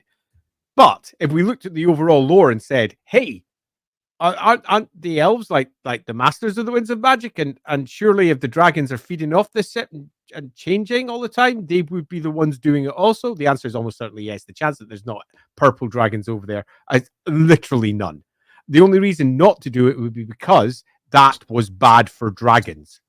And if that's the case, then they probably would. But if it's not, and it just helps the dragon grow in a different way, definitely. There'd have to be some things explored there. Like you'd have to go into just like with wizards, that if you get too deep into a wind, it comes with deeply adverse effects. Like if you explored with that angle, then you can see why maybe the Ulthuani dragons, the high elves protect them from that by ensuring they don't saturate too long in one wind, for instance. I want to bring up just a little question on the side there, just to say that originally the Amethyst wind was a wind of Slaanesh. So yes. Yeah, I actually answered very recently the Tarmacon questions, a really fun thing where someone was very confused about why Nurgle in Total War and the tabletop game is associated with death magic and not life magic. And the answer is he should be associated with both. And the reason was because from what I understood from Games Workshop's writing at the time, that there was someone at GW who was weirdly obsessed with the idea that there were good lores of magic and evil lores of magic. and he split them up into that Death, Shadow, Fire, and Metal were bad, and Beast, Heavens, Light, and Life were good because I don't know why that happened, but there was a weird thing that went down with like that. So the idea was that, we can't let Chaos have life magic because that's a good guy lore of magic, which was very weird. So ignore it. Totally weird. Yeah. The only argument I could see nowadays from like a Total War perspective is like, I don't know, balance reasons, I guess, but it's stupid. Yeah, if you really want to go old lore, originally, each of the winds were associated with 2 chaos gods, and there was 8 winds of magic. There you go. Let's see. We answered those. Why is Elspeth called the Graveyard's Rose? Is it a euphemism for dead rose, symbolizing that she's ugly like the old world dragons? What is with you and dragons? It's a reference to the roses, the Black Rose of War. Yeah, and the fact that she's, roses are generally associated with prettiness. So yeah, quite literally. Yeah, and also, the whole like thorns thing, like they look pretty, and then you touch them and it cuts you, and you're like, oh shit. Yeah, that's the one. Is death magic just primitive necromancy? No, death magic and necromancy. If anything, necromancy is more like distorted death magic. But death magic is a more pure it's not concept. Pure. I mean, it's chaos magic anyway. Yeah. It's the wind of death, and the wind of death can be used to do necromancy, which is really fucking wrong. In the same way that all the other magics can be used to do things that are really kind of fucking wrong. And it brings corruption when it's used in certain fashions because you're drawing dar through it to make it do things it was never designed to do, like break the basic concept of life and death, which goes kind of against the gods in general. So, yeah. Here's a question I love that Tarmakon unfortunately didn't get to answer, but it would have been delightful to see answered.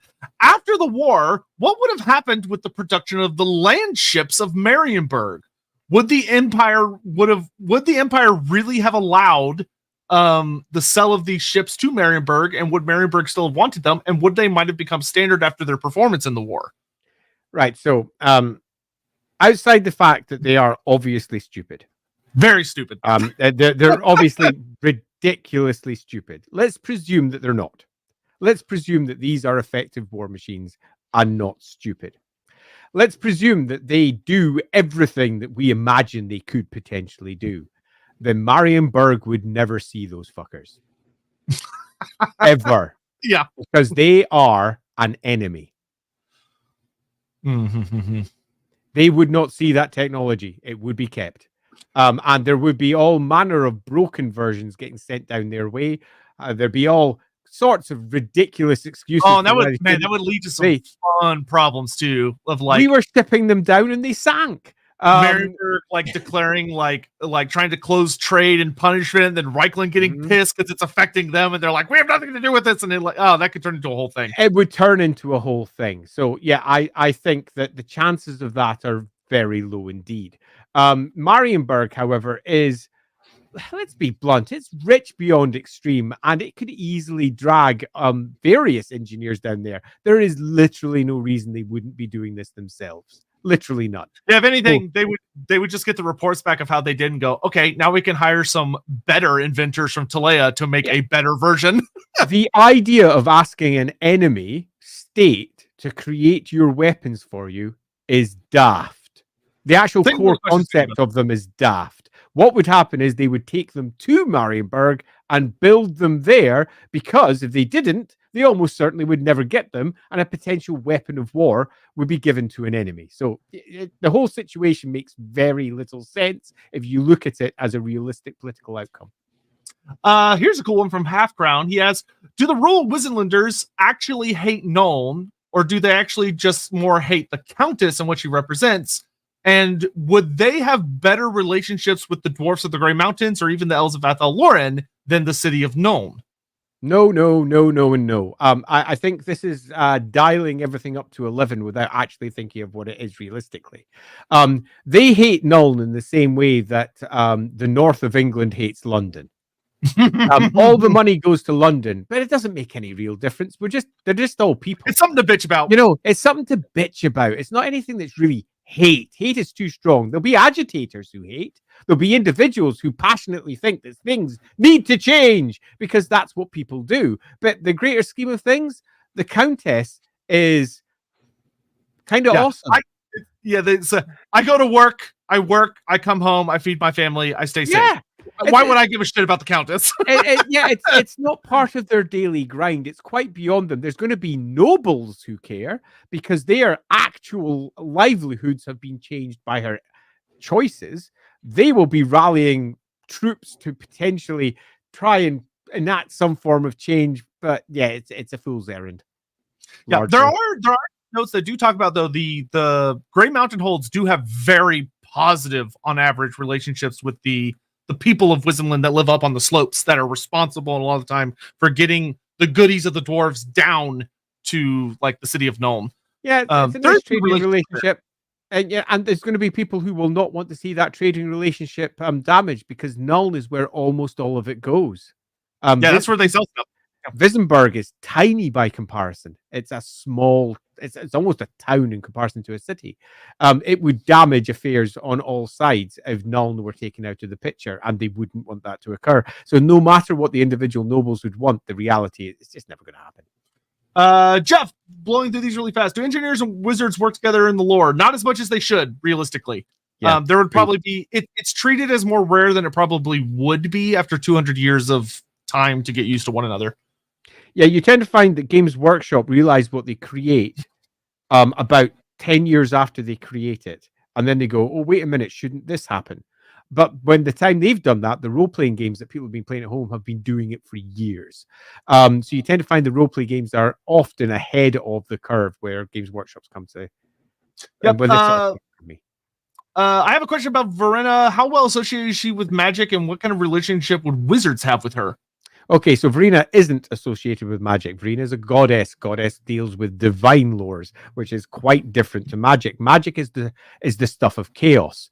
Let's make it nice and clear. Don't think that the gods of the empire in any way accept magic as a good way of doing things. Nevertheless, though, Verena is about wisdom, is about understanding, and does not shun magic. Ulrich, similarly, it's just a weapon of war, not necessarily the most honorable one. It's the weapon of war. They're not like Sigmar, where they're like down with this sort of thing. We want no magic at all. But Verena does not do the magic thing. But those who study magic often ask Verena for help because you ask the goddess of wisdom to provide you with wisdom to deal with this super dangerous stuff. Magic is dangerous, which is one of the reasons why it's perhaps unwise to be using it. But if you've got no choice, what can you do? Yep. And interestingly, one of the things that makes the Amethyst College particularly cool is that unusually among the colleges of magic, they have a very close relationship with the Cult of Mor.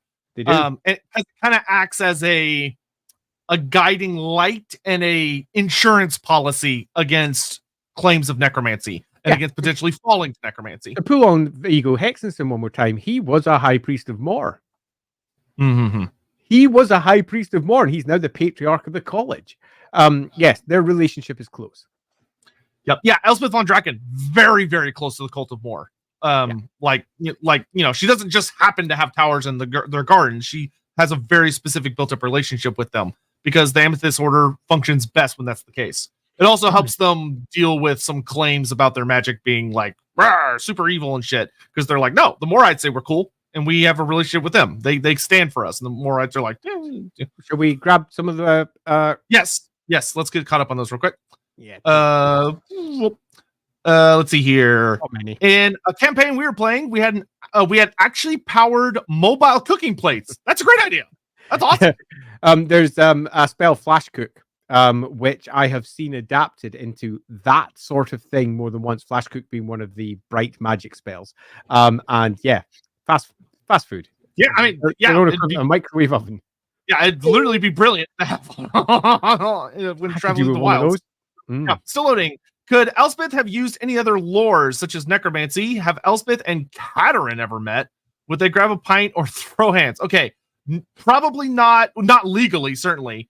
If she used necromancy, how darkly she's kind of cast, is it possible she's maybe dabbled with it very, very privately? Maybe. But usually wizards are pretty good about it's kind of like, if you ever read about like, there are people out there that like struggle with addictions or coming with like an addiction strong family, like my family has a lineage of like not great history interaction with alcohol, so I just won't drink it ever in my life, not even once, because I don't want to risk it. It's not worth the risk to reward benefit is too high risk. I'm just not even going to try it. I don't want to put myself at risk. Delving into other lores of magic is very like that, especially when you have a character with Elspeth who knows she has an addictive personality when it comes to like magical artifacts, and with her family lineage of like the monsters in the closet, I don't think she would touch necromancy out of fear that she might not be able to stop. So I'm going to 100% support that. I think the chances of her having used necromancy are not just nil, they're like none. Literally none. Will she study it intellectually? Yes. Will she ever come close to consider using it? Never. Ever. Will she find artifacts and destroy them that are to do with that? Possibly pull them apart. She has an addiction here, and she's aware that she's walking a line, which means she's very likely to go, no to all of that. These are the ones that I want. I think it's super unlikely. Elspeth Catherine never met, not in the lore. We only have a single book where she was mentioned anyway. Yeah, very unlikely. It is super unlikely. And would they grab a pint or throw hands? They are very different in character. Yeah, they probably would like never even talk to each other. Unless there was a reason to do so. Yeah. Don't forget the spooky video. Yeah. We'll do it at the very end. Okay, hopping back into questions so fast. Just blowing through these. Okay, this is actually a really fun question. So Bruckner writes a really big demigryph. How the hell were demigryphs first tamed or trained? And what is the bond exactly? Do they use magic? Is it like a natural bond, like with horses? Also, are there other creatures that we just don't hear about in the Empire that people would take as mounts? I find it very strange in a world of Warhammer that you wouldn't see more types of exotic mounts running around. So, this is a thing. Yeah. This is an actual thing. It's a good question. Good question, because it speaks to how Warhammer is a developing thing, and it was driven by the war game. At 7th edition Warhammer, there was no such thing as a demigryph. They didn't exist. They just wasn't it. There was no demigryphs. There was nothing like demigryphs. No knights rode demigryphs. Knights rode horses. That was it. You barely saw a magical mount in an Empire army. There was some occasional mentions of griffins because, hey, griffins, they sound Empire-y, right? They'd use griffins of Manowar, so that got ported over, and they kept them around.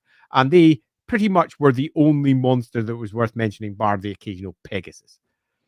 And then the 8th edition came out, and they went demigryphs. And you could see the thinking that made demigryphs bleeding into Age of Sigmar with its first releases. Oh yeah, there's so many demigryph adjacent creatures now.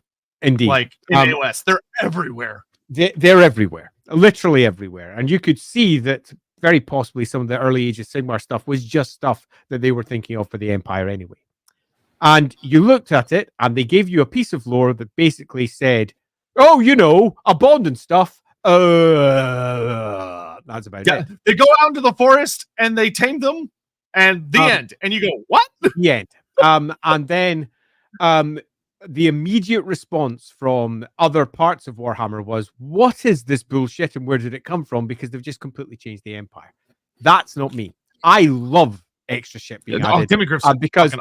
I agree with you wholeheartedly. The idea that there are all these mystical beasts out there is bullshit. They're not mystical. It's their daily lives.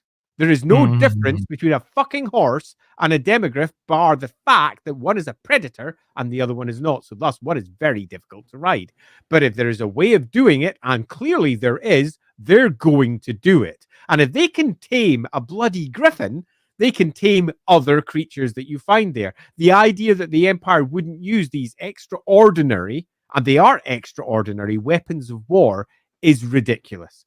But they don't do it because the Empire army list it demands that the Empire be focused, that they don't have too many models, that there isn't too many codes that are released, as in too many different model types being released for each one of the armies. It totally makes sense for the battle game that they don't do it, but the battle game then dictates every other game where they say, they just don't. So my answer to this is, for your own game, 100% do it, but they won't. Yeah, and a fun thing I'll add that actually kind of leans into what they could have done if AOS hadn't been AOS, but they still wanted to keep with creatures like the Griffhounds, for instance. Think about what humans have done to dogs over thousands of years, and in a Warhammer setting with like magic and all that stuff, like domesticated griffins or like different kinds of griffins, where you have like the nobles that are like, oh yeah, well I ride the big scary griffin, but you cannot tell me that there would not be someone out there that goes, what if we could get a house-sized version of those? And they have like something, a dog-sized version, a Griffhound that's like a loyal companion that can also defend you if needs must. Like the Skaven have stuff like that. Yeah. It's what the Trots do. It's what I wrote into the Trots background. They've been breeding demigriffs for centuries. The Trot family line. It's like that would be everywhere over the Empire. Like there would be different sizes, different specific species. Like it'd be all over the place.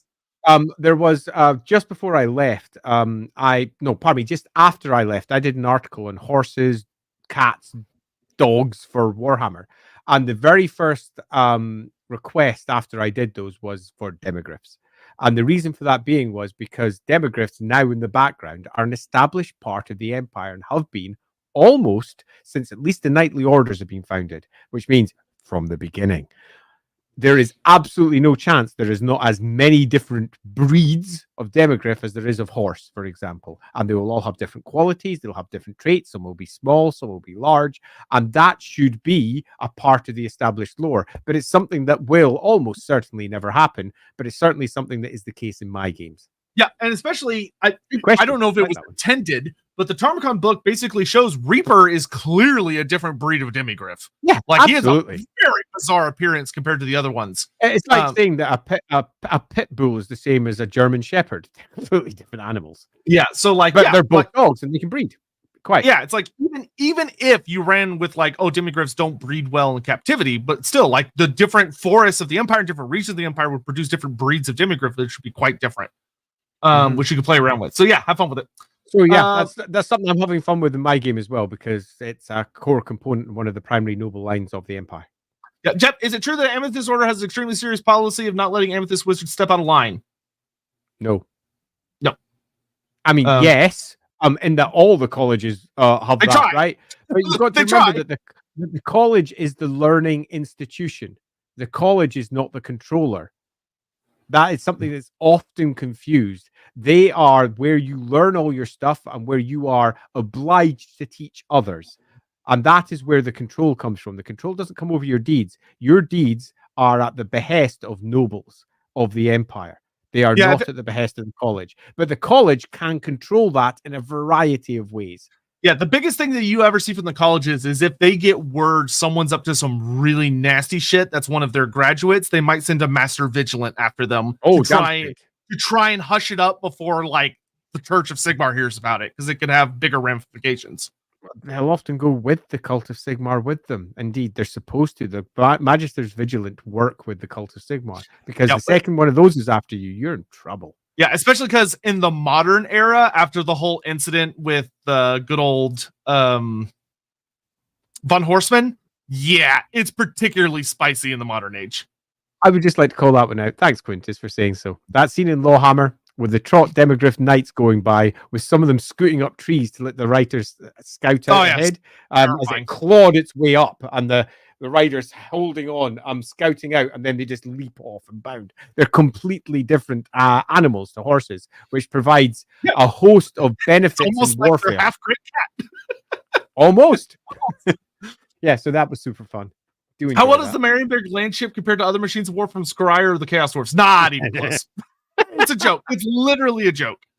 In the Warhammer world, they're successful. So do try to think of reasons why, though, if you're going to be using them in your games, presuming you're playing roleplay games or whatever, if they exist, and they do in my game, why did they work? And I think that's a far more fun question than just simply saying, I will say, why did they exist? Stupid. Yeah, to give you some help, the Tarmacon book does say that it actually is a surprisingly nice fighting platform that can have a lot of people on it shooting guns constantly, and B, because of the way its wheels are designed, it's actually surprisingly good over going over much more difficult terrain than, say, a steam tank would. It definitely wouldn't sink. Because it doesn't sink, yeah. It just kind of... It would, the weight. I know they're like, it's a boat. It'll be fine. It needs to have cracks, not to sink. I just love the idea of it going out and their land ships sinking wherever they go. Because all the weight is going into they open the sail. 2 tiny little points for all that weight. I mean, 4 points. Oh, man. It's a very goofy thing. Yeah, but, it needs some magic, or it needs something to make sense. Yeah, okay, we've talked about this one a little bit before, so I'm just going to give the very quick answer of why, considering how rare your steam tanks are, why the hell haven't they reverse engineered it? To be honest, from a true lore perspective, they should have been able to. I think you'll find that they have. Because the lore may say there's only this many of them, but the number of times Games Workshop themselves have fielded more than that means that ultimately they have. There are more steam tanks than they claim. Yeah, especially because like modern lore is just flat out talking about how the Empire's been augmenting them, so there's like different versions now. I would say the old lore of like, oh, there's only 8 and there'll only ever be late. I think that's basically dead in the water. And it's outdated and just doesn't make sense. And you could write that in a way that leads that like you could say like Miragliano's versions were perfect, were extraordinary, quite, and they've been trying to make them work ever since and make their own. And there's a bunch of chugging steam tanks that just don't quite do as well. That would all work quite well, I think. Yep. What are some of the Engineers Guild most? Oh, okay, this is actually fun. What is some of the Empire's Engineers Guild most standardized inventions? It's the war machines that we all know and love. So you're looking at, the Hellblaster volley gun. That's a fine example. But if we go beyond just a pigeon bomb, can't go on with a pigeon bomb. Thanks, von Meinkoff. Meinkoff's pigeon bombs are the best. But beyond that, there is a host of engineering marvels across the Empire. We're talking great steam-driven bridges or locks and canals or any other form of transport, because at its heart, engineering is often tied quite closely to logistics. Again, logistics wins battles. Logistics also gets your engine of empire infrastructure, baby, working. Yeah, infrastructure is everything. So there is a host of things that they've done that the army lists hint at and constantly hint at. They're, the steam bridges of Altdorf, for example. It may only be 4 or 5 words, but you're beginning to see... boy. All right, here's a question for you, Andy. This one's fun. Okay.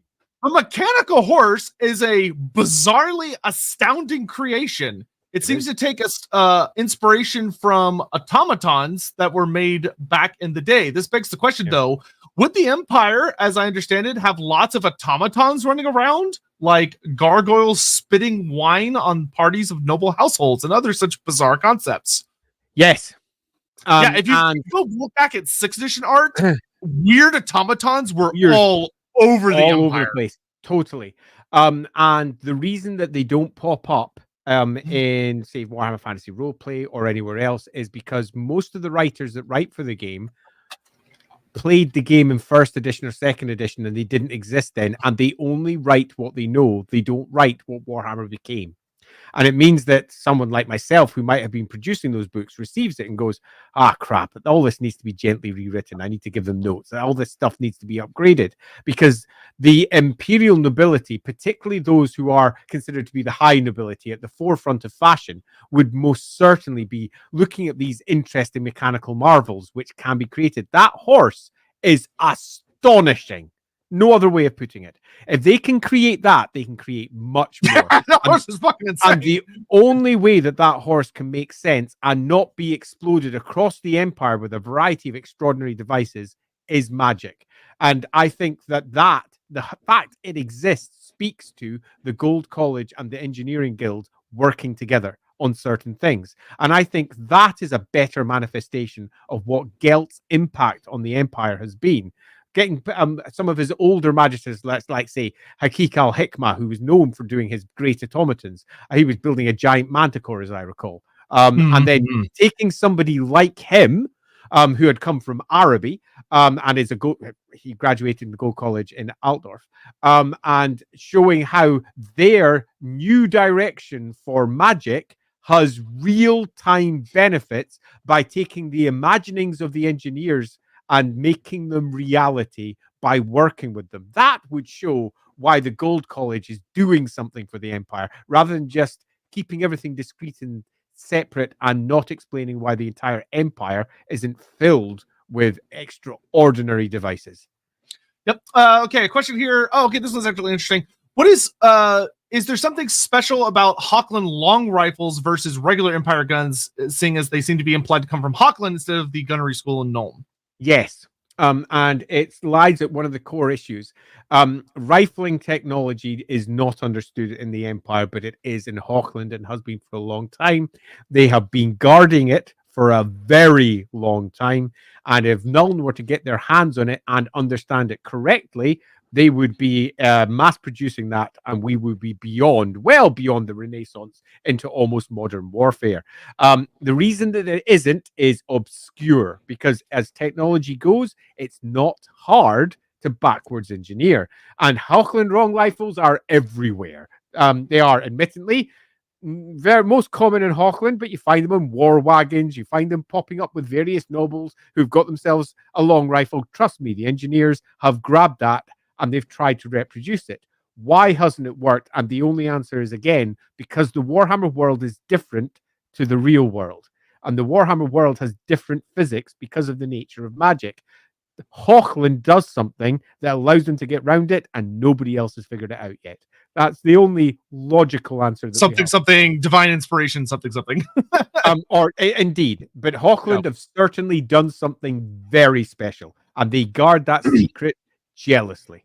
All right, I'm going to blast through some of these really fast. How would a Cathayan soldier compare their weaponry to Hochland Longfall's other Imperial guns? Cathayan weapons are very specifically noted that they're made individually with a lot of very precise care. And like, it's a personal form of honor of creating and maintaining your own weapons, even when you're dealing with things like guns. But the downside to that is while Cathayan weapons tend to be absolutely gorgeous artistically and also function very, very well, they're slow to make and very difficult to make. So they tend to be better and more reliable, but they can't be mass produced. And Nuln has reached a point where it is actually mass producing. It's doing something that no one else in the Empire is doing. Consider them to be at the forefront of the Industrial Revolution that never really happened because, well, hey, the Warhammer world blew up. Yeah, that being said, a Hochland long rifle would actually probably be much more akin to what the guns in Cathay are like. And there would probably actually be some really interesting respect there between those groups, like the Crane Gunners and the Hochland long rifles. What would Zhao Ming think of inventions? Honestly, he wouldn't really give a shit. Zhao Ming is very specifically notated as an alchemist. He doesn't really care for technological inventions as much. That's more his sister's purview, ruling over Nangao, which is the city that has all the forges. And also, given the hour, we should catch our last super chats. Yes, let's do that. And then we'll watch that video that Scion super chatted for. Krellian. Delve deeper into more lore. You can very easily online find a book called The Tome of Salvation. Ton of cool stuff in there for all of the Empire gods. You might see my name a bit in there too. Although it missed one of my credits because I did a ton of art for that book and they didn't do my art credits. Sorry, I'm still bitching about this 20 years later, however long it's been. About it. God damn it. Hal Mangold, if you ever watch this, I shake my fist at thee. I'm actually working with Hal Mangold in a different book just now. He's a great guy. But nevertheless, Hal! And you can also, like, if you're looking for like 4th edition stuff, there's a decent amount of books that have some random mentions here and there. More comes up decently around Knightly Orders. His Knightly Orders get bought up a lot. Also, Night's Dark Masters for second edition Warhammer Fantasy Roleplay has a lot for more because of the anti-undead faction playable careers that they added. So yeah, feel free to check those out. Watchdog, how would Malachi and or Elspeth react to encountering the LAWhammer crew? Who's to say they won't? B, Malachi running into them would be fucking hysterical. Fucking hell, that would be a thing, wouldn't it? Like watching Andy interpret the gibberish that comes out of Malachi to try and make it as hard for the party to understand as they could. Would be so I would love that. Yeah, so I think Watchdog, thank you very much for the question. The only way that can be properly answered is to have it happen. And I will say that both of those characters are on the roster as potential ones to show up in the show. Elspeth is pretty much guaranteed. Malachi, much less so. It depends on choices made. Yeah, Malachi, I feel like would be more like a character they're likely to hear about and like his escapades and the whole Spirit of Grogny thing. Like, have you heard of an airship flying around the Empire? Morning Crescent, how notable would letting off a spell, say like a purple sun off in a city would be? Are you kidding? That's literally like detonating a nuke in a city. Oh, Mornington Crescent. Let's make this as clear as we possibly can. What a purple sun is? Magic comes in 3 broad tiers. Right at the very bottom, you have basic little tiny incantations. In fact, 4 broad tiers. Tiny incantations. Next, we have standard spells. This is the stuff that normally goes off in role-playing games, your arcane magic or some equivalent. These are spells that anyone that sees them will go, oh, that's not great. I'm feeling a little bit panicked now. Magic is scary. Then you've got battle magic. Battle magic is the stuff that happens on battlefields. And the stuff that happens on battlefields is always freaking enormous. The thing that we often forget is that in Warhammer Fantasy Battle, that little unit of 15 men actually represents hundreds. And a spell like Purple Sun can kill them all. A spell like Purple Sun can kill an entire tabletop army, like the whole army. And you just glide through them, and it's awful. So Purple Sun is not a minor event. If that spell got off, the very nature of casting it would drag wizards all over the place. Go, shit, how much magic is being drawn upon? These are not simple short spells that get snapped off. This is a big summoning and an unleashing. Wizards across the city would be basically panicking. It's happening now. People are going to die. Yeah, this is not a small thing. It's huge. Always will be. And then you've got ritual magic on top of that. That's the proper stuff that takes hours to cast. And that's the mega spells. Some of them can take days. And if you're something like, a good old Lizardman Slan sitting over there, it might take decades to eventually get it off. But that's the top tier stuff. Rituals. Yeah. Purple Sun is like one of the most powerful death spells outside of ritual magic. Like, it's bonkers. Especially because all it leaves behind are amethyst crystal statues of the. I love that. Hit by love they didn't change that because originally the amethyst wind was not what the amethyst wind is today. Turning people into crystal statues has literally nothing to do with the wind of death. Literally nothing, because it didn't used to be the wind of death. I don't care. But Purple Sun is too fucking cool, and they didn't change it, and that makes me super happy because I really loved that spell all the way back when it was first introduced back in 4th edition Warhammer. Yep. Sir Pescado just moved 3,000 miles. Holy shit. In the last week, and got mostly caught up on Lorebeards. Thanks for the endless hours of entertainment and lore. Do you believe Elspeth and Tarmacon's story will influence the old world empire or not? So if you had asked me this, I will say yes, but not in a sense that you might be thinking, because the thing is, with Tarmacon having come back out and being a big thing, and Games Workshop did a push for it, it's in people's heads. Yep. So like the people that are doing the writing and the creating, they've got it active in their brains, which means it has officially been filed under things I know as they're writing. So is it going to be like a direct, like, oh, they're going to make an homage to it? I doubt it. But is it going to impact how they will design factions going forward? Oh, probably, for sure. Yeah, that. Guns of Cathay of the Empire. What of Araby guns? Araby guns are deeply unappreciated and are supposed to be like some of the greatest in the world. Like, they, according to some sources, the Arabians developed guns before anyone else in the old world did. Like, they were the Giselle, the crane gun, like that super long range gun. Arabians made it first.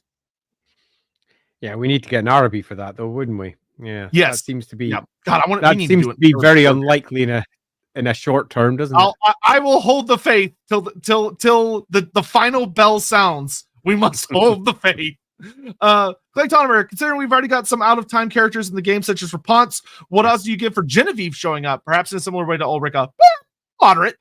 Right, so I originally would have said low, because Genevieve is so old as a character, and Drakenfell's similarly so old that the lore creaks at the seams, and it takes a little bit of gentle massaging to ensure that it matches up with what Warhammer now is. Super easy to do. It's not hard, but it needs to be done before you involve it. And I thought, this is back when I was running it, that we probably wouldn't see characters like that. And then I went and spoke to my good pals over at Fat Shark, and they were like, yeah, we're doing Drakenfell's expansion for Yeah, Genevieve literally shows up in one of those short stories for Vermintide. Oh, really? Oh, yeah. We're doing Genevieve. We're doing the whole thing. It's going to be fucking awesome. And I was like, oh, well, I'm wrong then. Yeah, so it might occur. If they've got fans in the studio of the setting that decide that they want to do that, Games Workshop clearly aren't going to stop them because they didn't stop them before. So, well, they didn't stop Fat Shark. So it's very possible. It's all down to whether they want to do it.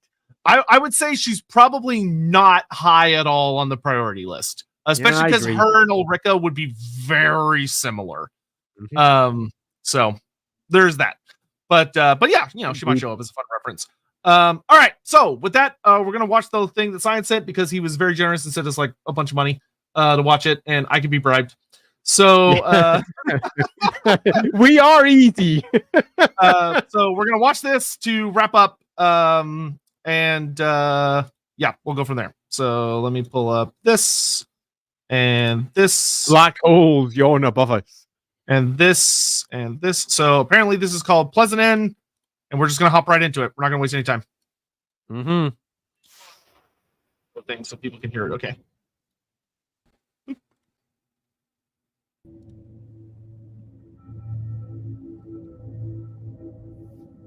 I don't know what this is, but should we be watching it? I don't know. Let's find out what happens. Worst case, I can always cut it out of the VOD. He said it's relevant to Tarmacon. So I'm expecting a maggot monster. I bloody hope so. Oh. I will say it's spooky as fuck so far. How do you do with horror, Andy? I love horror. Yeah, I have no issues with it at all in the slightest. Oh, this character's me. Except for she's... okay, she kept going. Okay, yeah, that's more realistic. Yeah, fuck that. I'm out of here.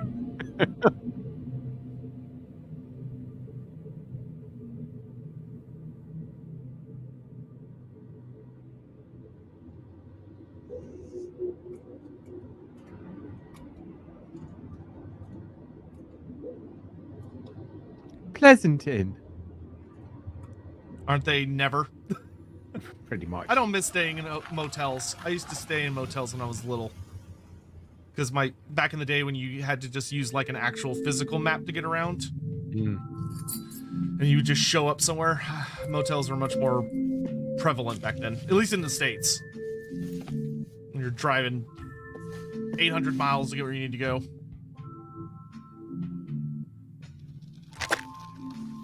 How long is the vid? I believe the entire thing is 7 minutes, and we're already 2 minutes in. Yeah, so we're almost halfway over with it. Yep. I was just curious as to how long. Yeah, if it had been 10 minutes or more, I would have said no. I like the art style. It's kind of like almost like drawn with crayons or something. Hello. Hi.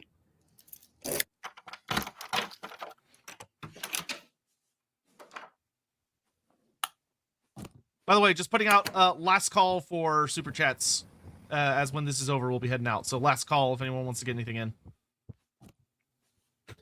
10 super chats. We're here half an hour later. Ranting. Please don't. Please.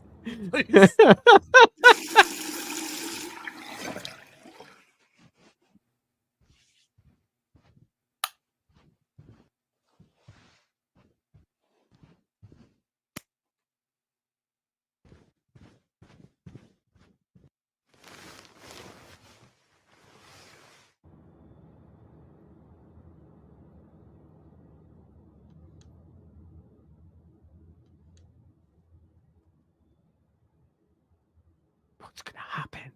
I cannot imagine anyone in their right mind would sit outside their motel room at night. Ain't no way. With headphones on? Absolutely not. Ugh. Oh yeah! Come on, creepy person. Oh. Uh-oh. Well, I guess that was no longer necessary. Well, that's what happens if you sit outside your hotel room. with your headphones on. Yeah, that's why you don't do that. Pardon me. Yep, quite. Great Lorebeards as always. Oh, glad. Okay, so we got we got a Tarmacon situation here, all right. I'm beginning to see the relevance here. Yeah. First floor with the shades open? Yeah, I know. These people are insane. No. Ooh. Ah! That's a big bug.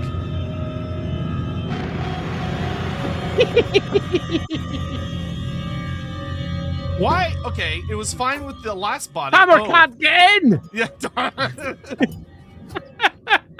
Oh, Tamer can. The sad thing is, oh, she's resourceful. Okay, I'll give her that. She got on that window fast. And random man with a gun. Cool. Random man with a gun. Hell, it's not the UK.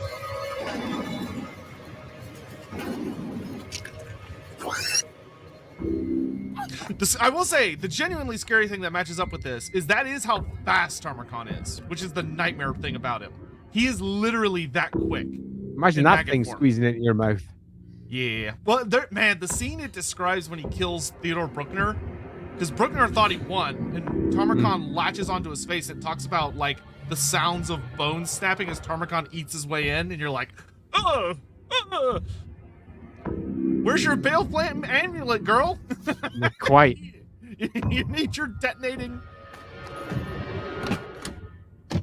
Just got back home from making burgers. What are we watching? We're watching a modern interpretation of Tarmacon.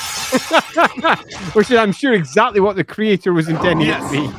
Yeah, they're a huge fan. Huge fan.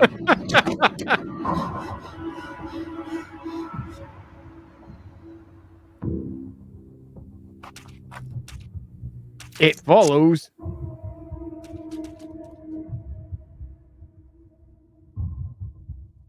Is that the end, or is it going to chase? Because if it chases, there's got to be a sting at the end. There always is. Look, it's got a big forky taily type tail at the end. It's going in the dude now.